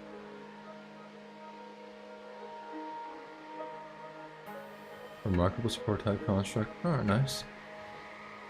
Found new friends and lost old ones on the way. Together, they tackled many problems in the past and discovered new obstacles. As Lee said, there's always a next fight. Because Shaw predicted that there was a tiny chance of them finding a miracle, they couldn't find a miracle. They could not, and humanity was forced into a new calamity. We solve one problem and the next one will arise. Once we found a way to eliminate the punishing virus, a new disaster soon followed. Like the sun and the moon, taking each other's place. There are no endless days nor other eternal nights. But we have not stood still, and the battles we fought didn't lose their meaning. Our respites went from days to seasons to years. They were all progressing.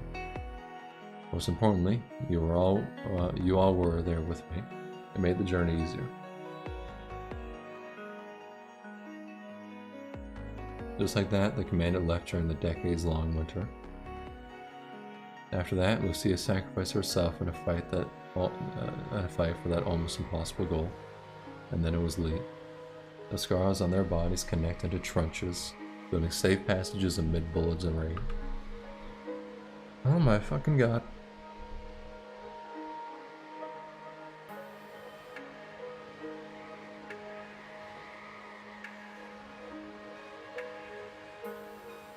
Great.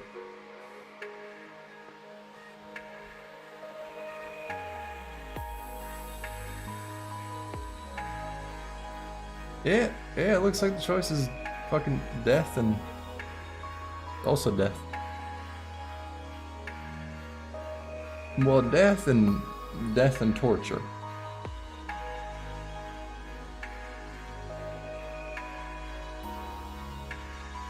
When you hear the word dystopian, there's no such thing as happy. Yeah.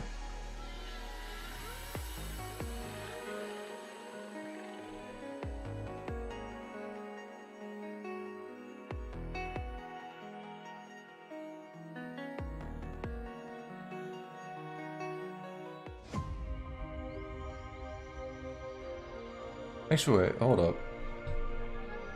Ain't no way that's the last one. It's the last battle one.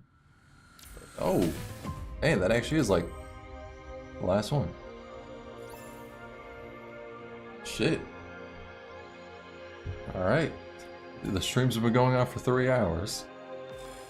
Let's get it. God damn, this shit probably gonna be long as fuck though. Which is good because I need some good news somewhere.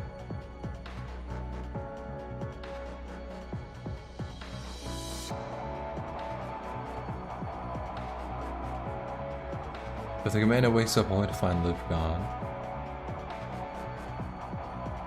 There's still a lot of corrupt and hetero creatures out here, from Shang-Yu, Sophia, and Awagar in this place. Let's see a chase after the mid-air Liv with the time, Shang-Yu, Sophia leaving from and behind her. Is Lucia's life just a dead end that she cannot leave?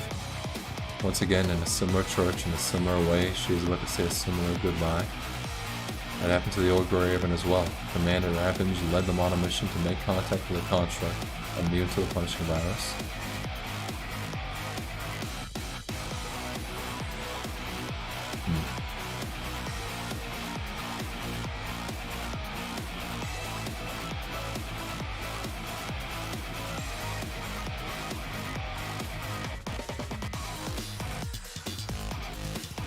Yeah.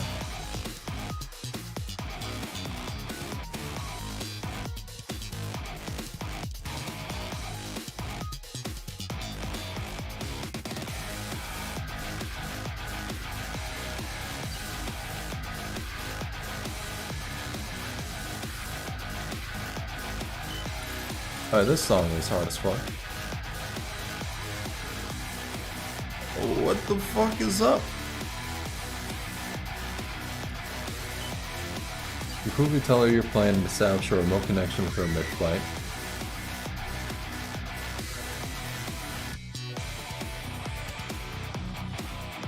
You quickly tell her what Asimov told you and how you can solve it.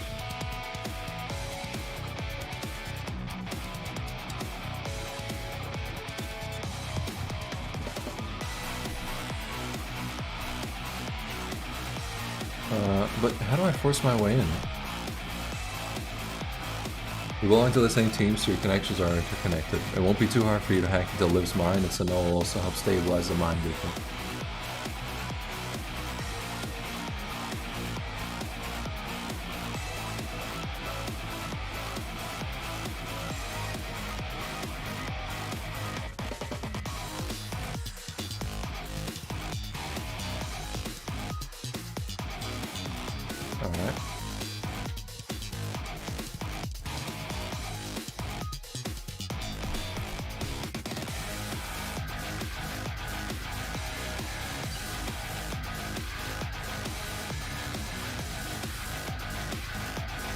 Alright. We did as fuck.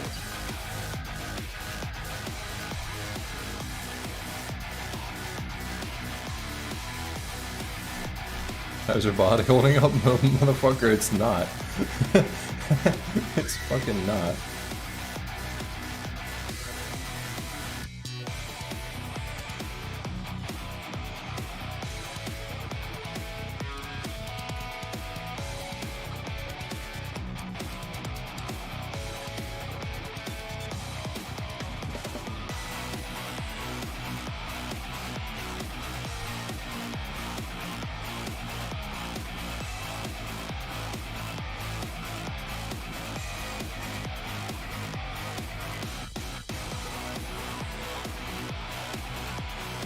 Lucia once again looks resolute. Brother, our bones aren't creaking, they're fucking gone. True.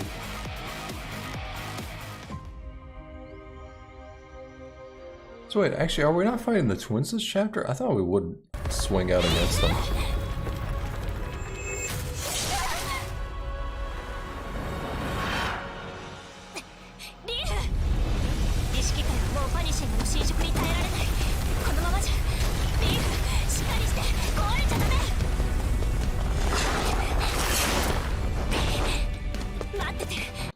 Okay, that cut. I was about to say that cutscene looks raw as fuck. Yeah, she's crucified on a tree. Then that shit just ended out of nowhere. I'm gonna keep it a thousand with you. But damn. Yo, I dodged that shit, motherfucker. What? Did she take my orbs from me? Okay, I didn't dodge that one. Oh, okay.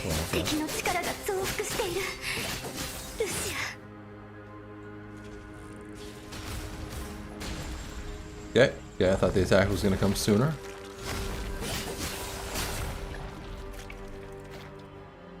I know what that is. I'm gonna just... Okay, I'm learning them all. I won't get hit by the same thing twice.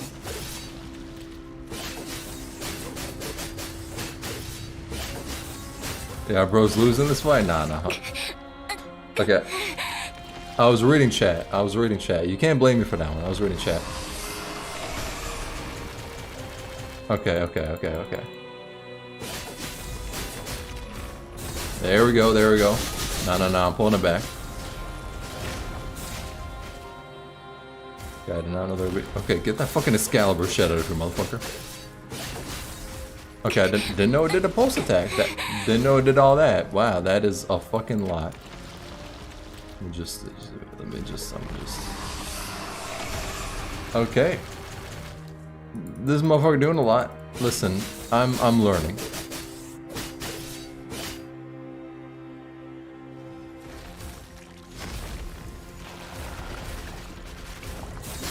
Are you fucking shitting me? All that was individual hits?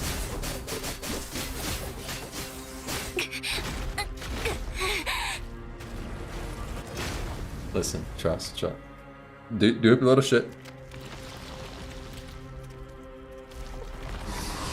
Trust.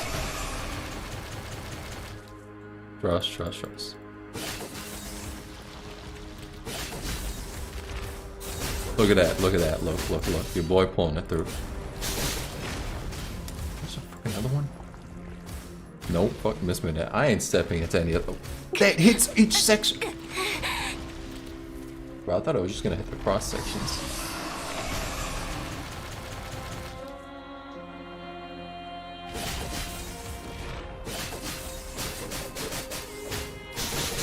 I know this motherfucker does like 80 attacks afterwards, or not.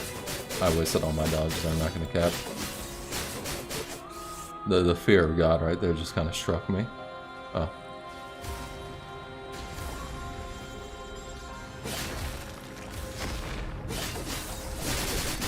Oh, wrong one, shit. Nah, fuck that shit, nope. Oh, that was late.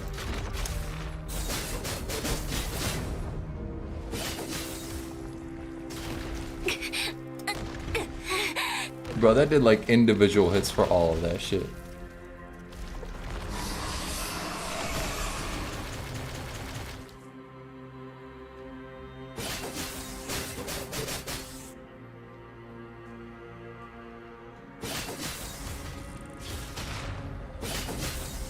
What hit me? I got a matrix dog. The fuck you mean something hit me? I don't know what the hell any of that shit is. Missing that.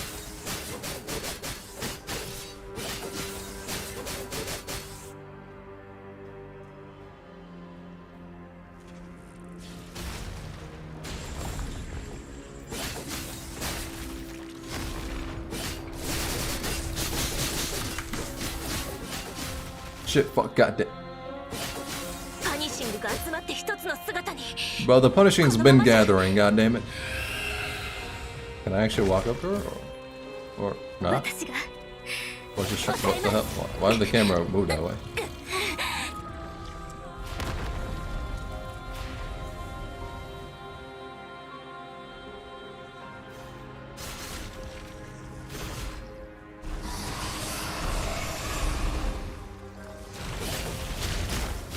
This motherfucker has max HP again.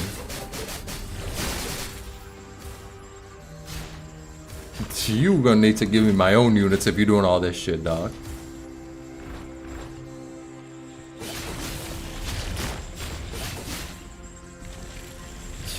I'm gonna need alpha for this.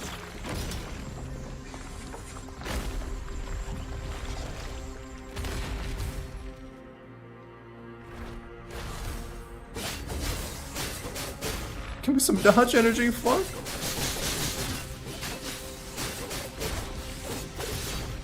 I gotta stay in here now.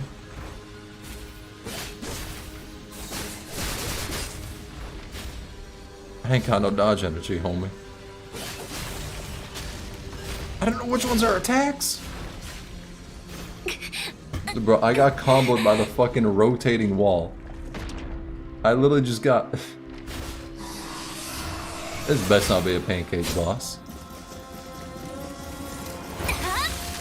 You're dodging too early? I don't know which ones are her attacks or what. Like, legitimately. My first time fighting him.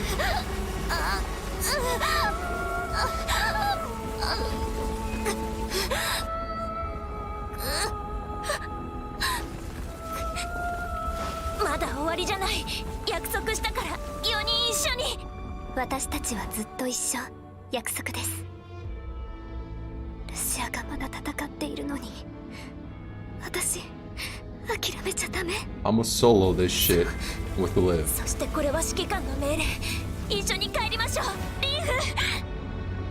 Trust me.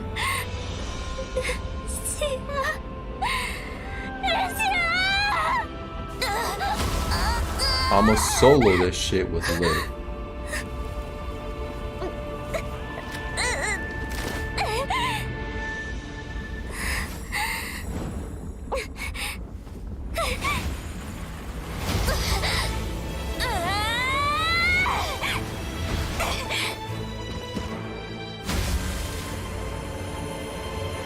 Yo, at least just give her the ult. Ooh. Ooh, this shit gonna be free as fuck. Trust, trust. Ooh. Now come on, motherfucker. Come on. Do a little bitch ass attack. Okay, I'm not gonna cap.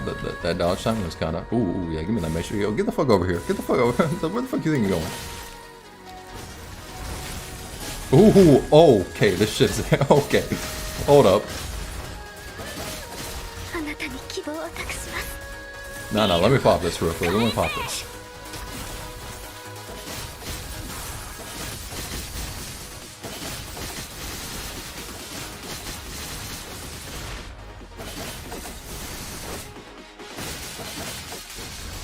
Yo, I'm stuck on like a tiny ass. There was that little tiny ass rock to my right.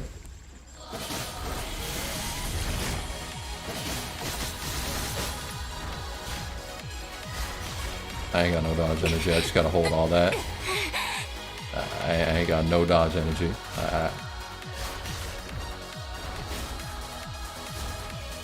Nah, I just gotta hold all this now. You gotta keep on going, or?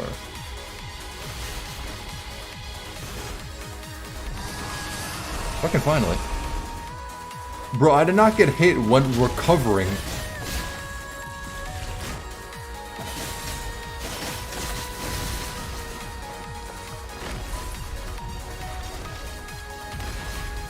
Alright.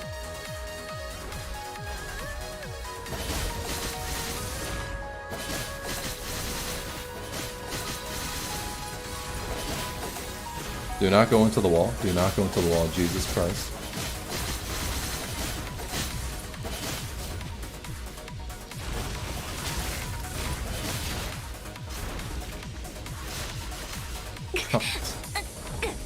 There's shit I could do there. You got screwed over. There's supposed to be a lift QT that removes the punishing effect. Damn. Chinese? What?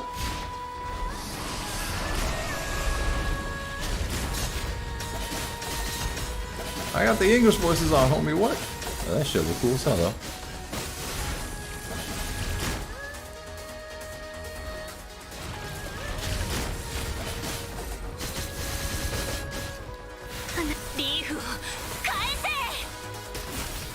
That does like 10 HP bars at once. Fucking Christ.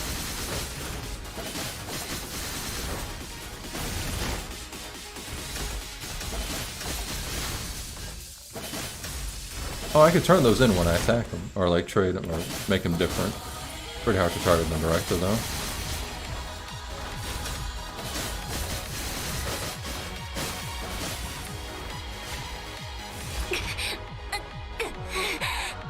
Liv got disappointed he died so much. Yo, listen, Liv is a quitter.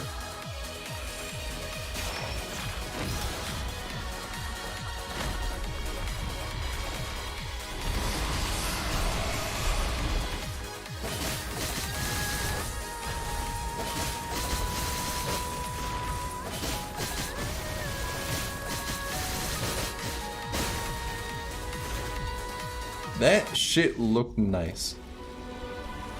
Bugged so hard it turns into Chinese, yeah. Yeah, like, I don't know why, but fuck it. Liv, don't you try to do some shit now, mother. You just stood there.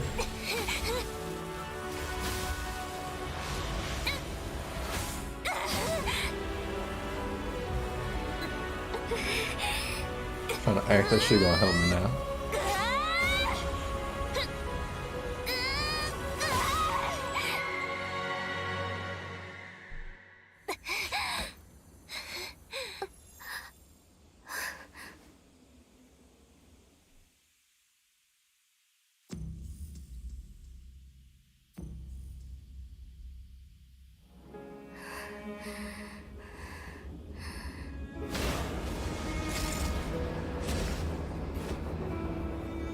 Like Amanda's perspective, I think.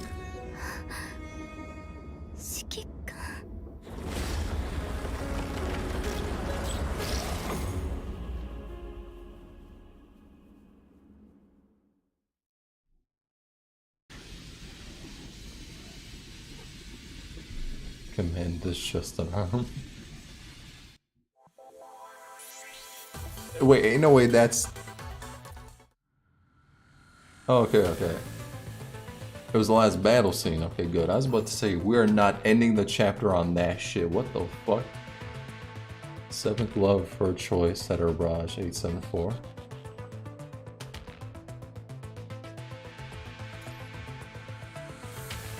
I was about to say the chapter ends on that, bro. I swear to God. With Lucia's hack, you've managed to defeat, without the help of Liv, the polyphage inside Liv's mind, establishing a remote connection. Motherfucker did nothing, just stood there. After keeping Liv's fragile mind in vital stability, you spend another half an hour fighting off hetero creatures mid-flight. Although casualties and damages are still expected, returning to the surface this way has been a much greater improvement. Normally, the closer to the surface, an area is highly concentrated with the punishing virus, the more likely one will be attacked. But right now, the hetero creature's attention all went to the big crowd of purified constructs. Over half the hetero creatures have vanished. Unable to defeat the constructs, they keep getting pushed back. Replacing them, however, are the two creatures that scare everyone off the top of the clock tower. So I'd imagine we ain't clapping them now? I would imagine? I thought we would, but maybe not. Unless we're gonna eviscerate them in a cutscene, it's possible. Because we already fought them in the past. Granted, we got our fucking asses beat them, but still.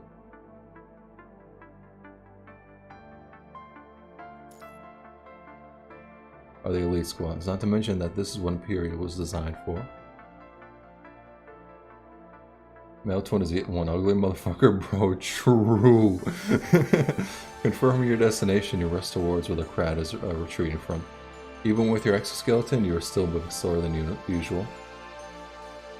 And he has the audacity to look smug.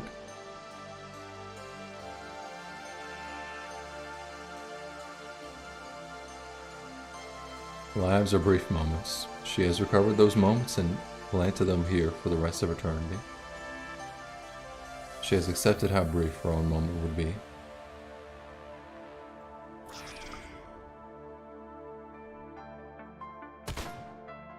The chance to save her is slim. If you can't locate all her mind shards in the next 3 hours, her mind cannot be repaired. Even if we develop a new Omega frame in the future, the only path that awaits her will be that of a corrupted.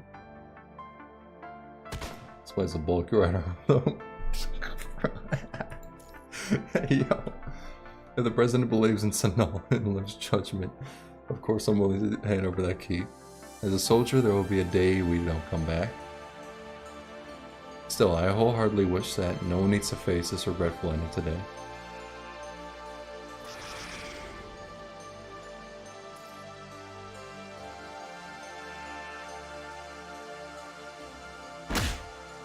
We didn't need to see you. Don't worry. We especially did not need to see you. I still do not forgive you for your combat fucking part.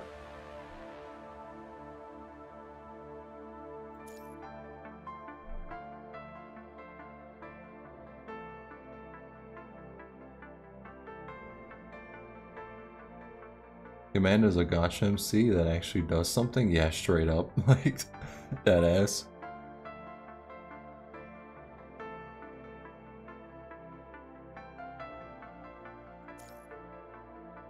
At the rate you're going, it's going to take you a while to climb 12 floors. It's a big church. We've got it here. Yep, I'm not saying thanks. Bye. I'm be damned if I'm doing that.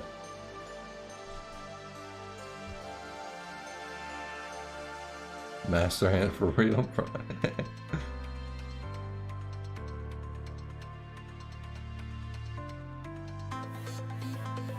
On your right. He immediately dashes back after hearing Lucia's call. Where he stood is now a giant crater created by the male twin.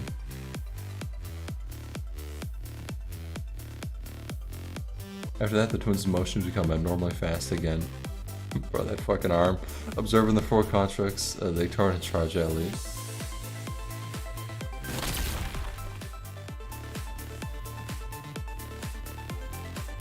Before Lee can celebrate, the female twin releases 4 arrows made from the punishing virus from the bow extruded from her arm.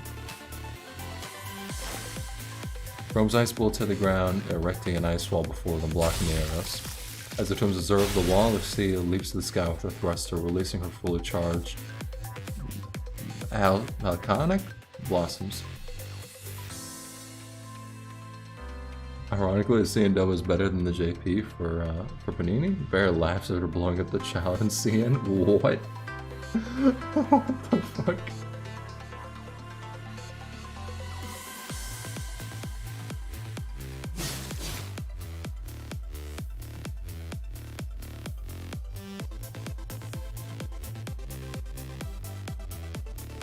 In that brief moment when the twins are frozen in place, the three constructs come together and launch with their full might. Please tell me it will end now. Frost and bullets ring the funeral toll of the twins. Underneath the glistening light, the twins finally kneel and fall to the ground. Good shit. Large side of hetero creatures supporting them and weakened by the three's unrelenting attacks, the twins are still very much capable. Fuck. We're tied is still massive here, we can't give them a chance to recover. The twins cry in pain, their twisted limbs twitching and striking at the three. This is the 11th time we've done this, is there any other way? Jesus Christ. I don't like his face, ain't nobody does.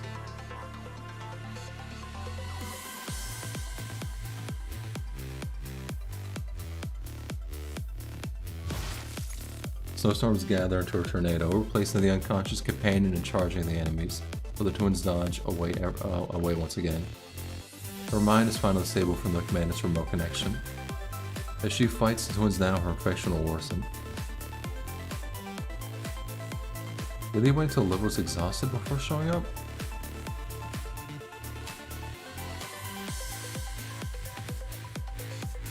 They probably learned about Frost Spear by now, don't get too close.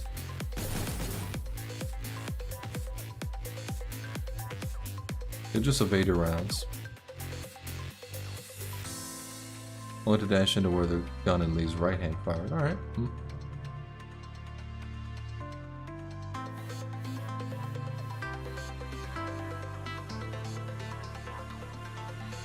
8 o'clock from where he was.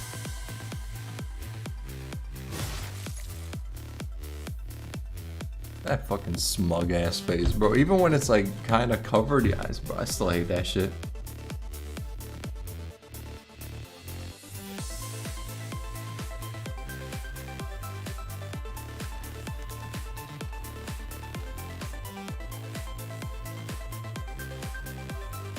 They kind of getting their asses beat straight up.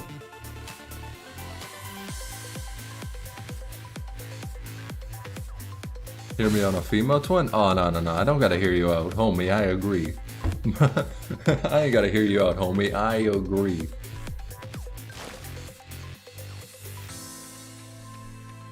Everyone, ain't nobody like the fucking male twin though. Like, that ass. Ain't nobody like. We're unified on that front? Damn straight.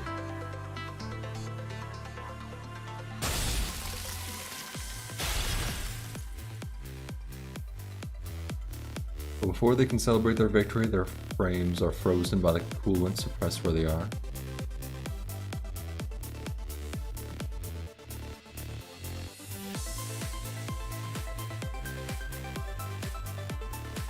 Oh, fuck.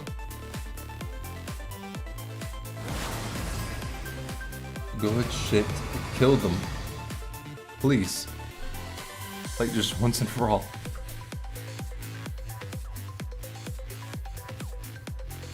Good. Good. Not the female one. Mainly the male one.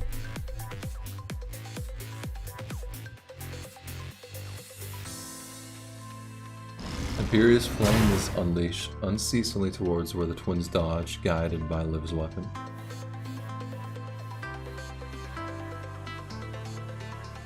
Her energy is almost completely spent before the last ray of white light arrives. The frozen constructs finally regain their mobility, and they rush in to trap the twins with their own bodies.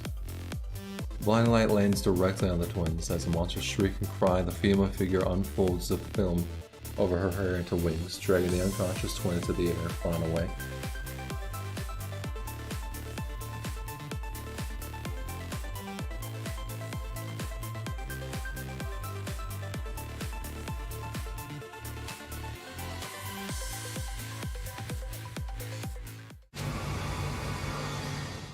Please tell me them two motherfuckers are dead. Almost fainting from the brightness, the broken ivory sparrow has lost all her strength, plummeting from the clouds underneath the gray sky. Is this how it ends? Which future has she chosen? Liv no longer can determine her fate with her fractured mind, but she has fulfilled her duties and protected her friends. Even if she has chosen death, she has no more regrets. Closing her eyes, Liv prepares herself for the crash that will take her. But the land has not devoured her. Instead, she lands in a pair of belated, gentle arms. She can feel someone hugging her, and there seems to be a voice by her ears, crying, sorrowfully, just like that dream that was drowned in tears. Her life is fleeting away. She wants to respond to the cry, but she cannot make any sound.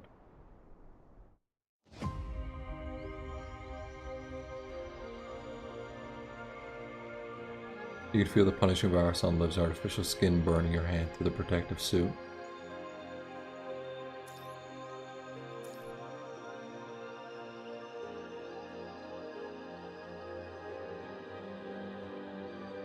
Hey, Chrome kind of disappearing too, anyway.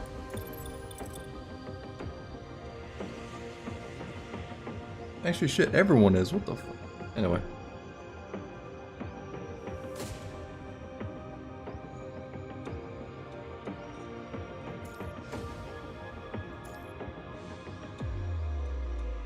Like what the researchers said, the connection now can stabilize Liv's mind shards. It will now lower her infection rate. The connection has pulled her mind back together, as well as kickstarting her mind's migraine. Under excruciating pain, the girl curls up her body in the arms of a human. Oh, those eyes are fucking terrifying.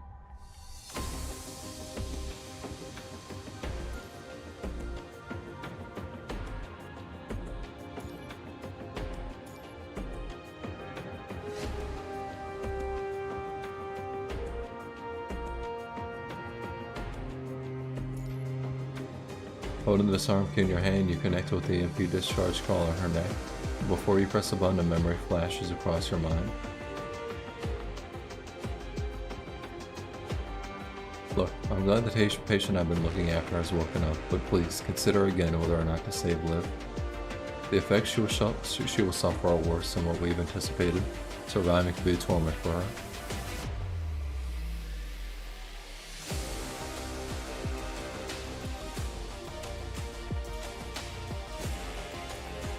If you know the future is paved with struggles and pain, will you still walk toward it? I already know how much it will hurt to live, but you haven't regretted it either. What if it's you? If you know that, will you not live to see the day Earth is recovered? That you will spend the rest of your life fighting? Will you still walk toward the future?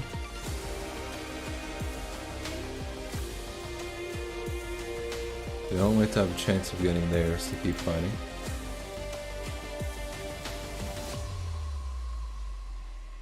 The thousand of deaths she has experienced from the death mirages have not scared her away from the future, nor will the migraines. They've all made their choices, even if they cost their lives. Damn. So we really are just going towards the other future, aren't we?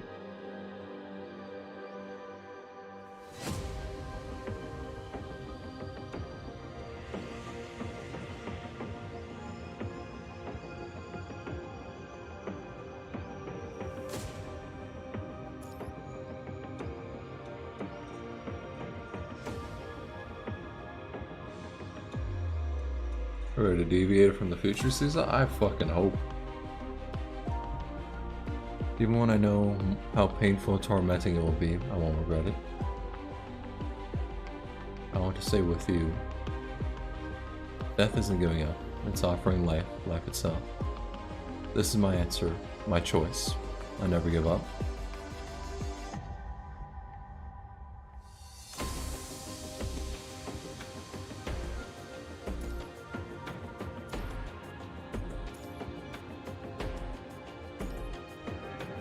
Oh, this shit way too depressing.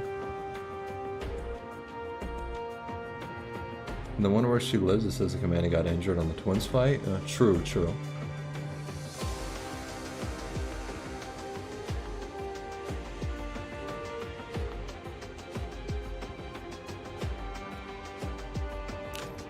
collar unlocks, the young girl finally falls asleep in your arms. Afterward, the transport craft finally arrives above the church. Your worried companions rush out from within.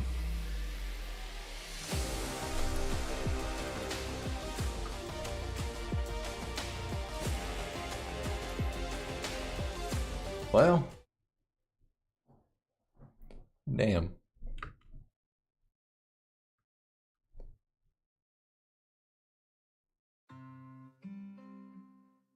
It's not about to be playing some depressing ass shit.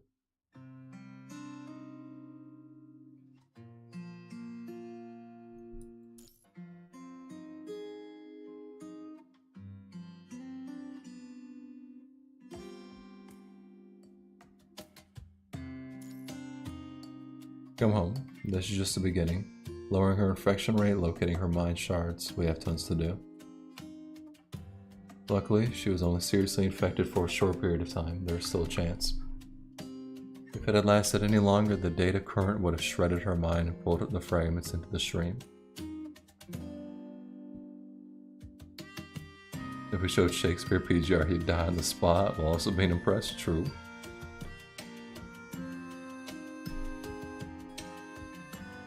Miracles do not come cheaply. It's too early to call it a victory before we finish any of these tasks.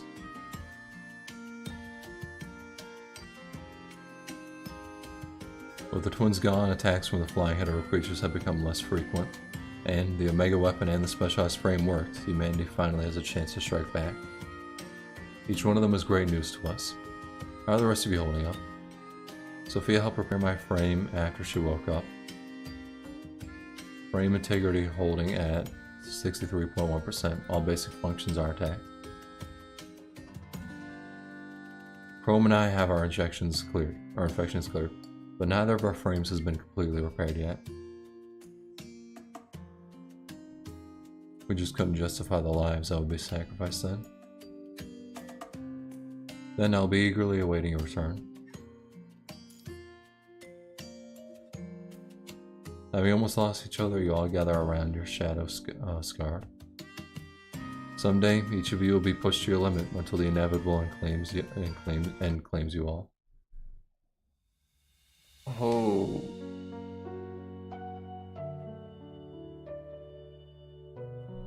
However, please don't be sad about the brevity of life. We take from the land the gift of life, and there it should be returned. Memories, then, should capture your moments engraved in them on eternity. Just like that paper queen of the night, a flower linked together by 7 buds. They carry our memories in this brief lifetime as well as our 7 sorrow.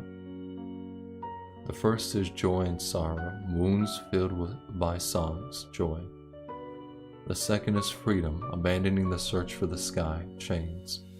The third is giving everything she has to others, the selfless mother, land. The fourth is ship, endless journeys and brief reunions, departure.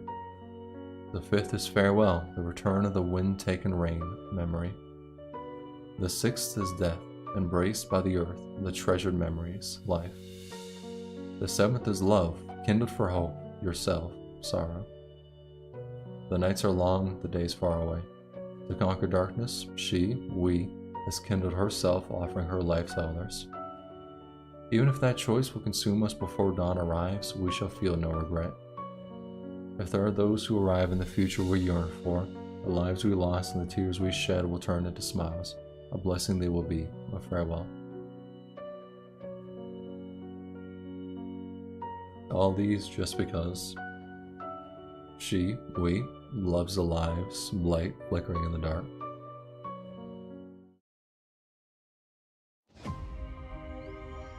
Yo, surviving Lucem indeed. Barely. Surviving Lucem. Barely. Jesus Christ, that... Okay, there's a lot of thoughts about this chapter. I don't really know what to even say. I mean, shit. Okay, depressing.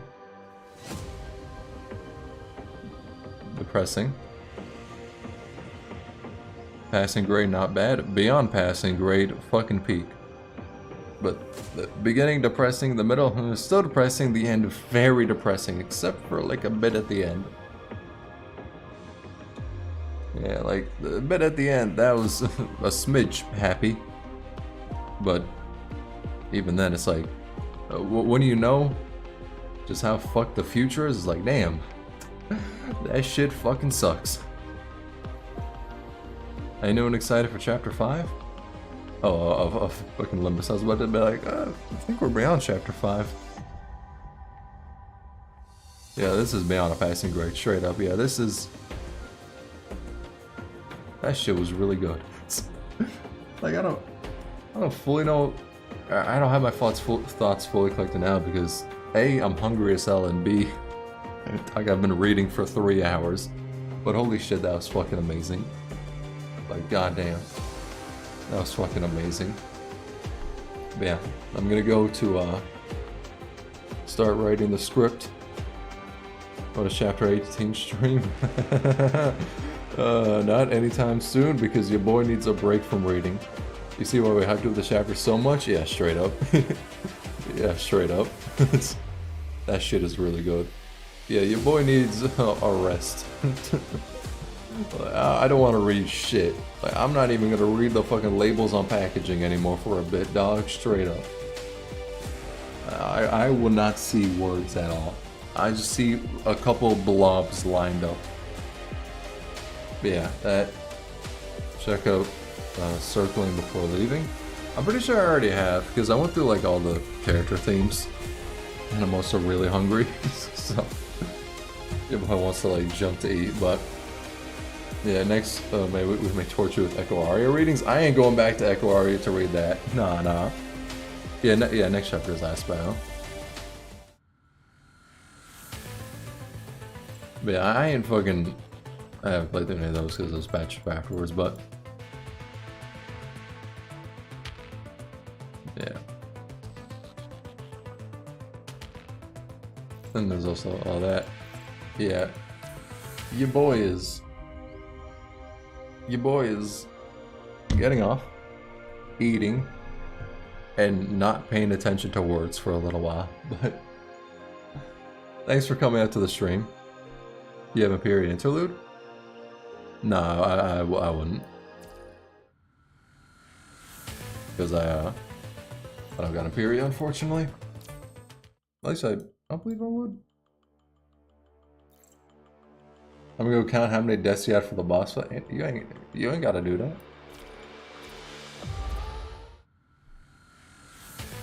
You ain't gotta do that. But yeah, alright. I will see y'all later. Thanks for coming out to the stream. PGR review probably gonna be up when Bianca's banner is up, which would be the 27th, because day after the patch, but yeah, alright. As I know, I also heard of Reverse 1999. I heard about it, interested in trying it out, but I haven't looked into too much of its gameplay.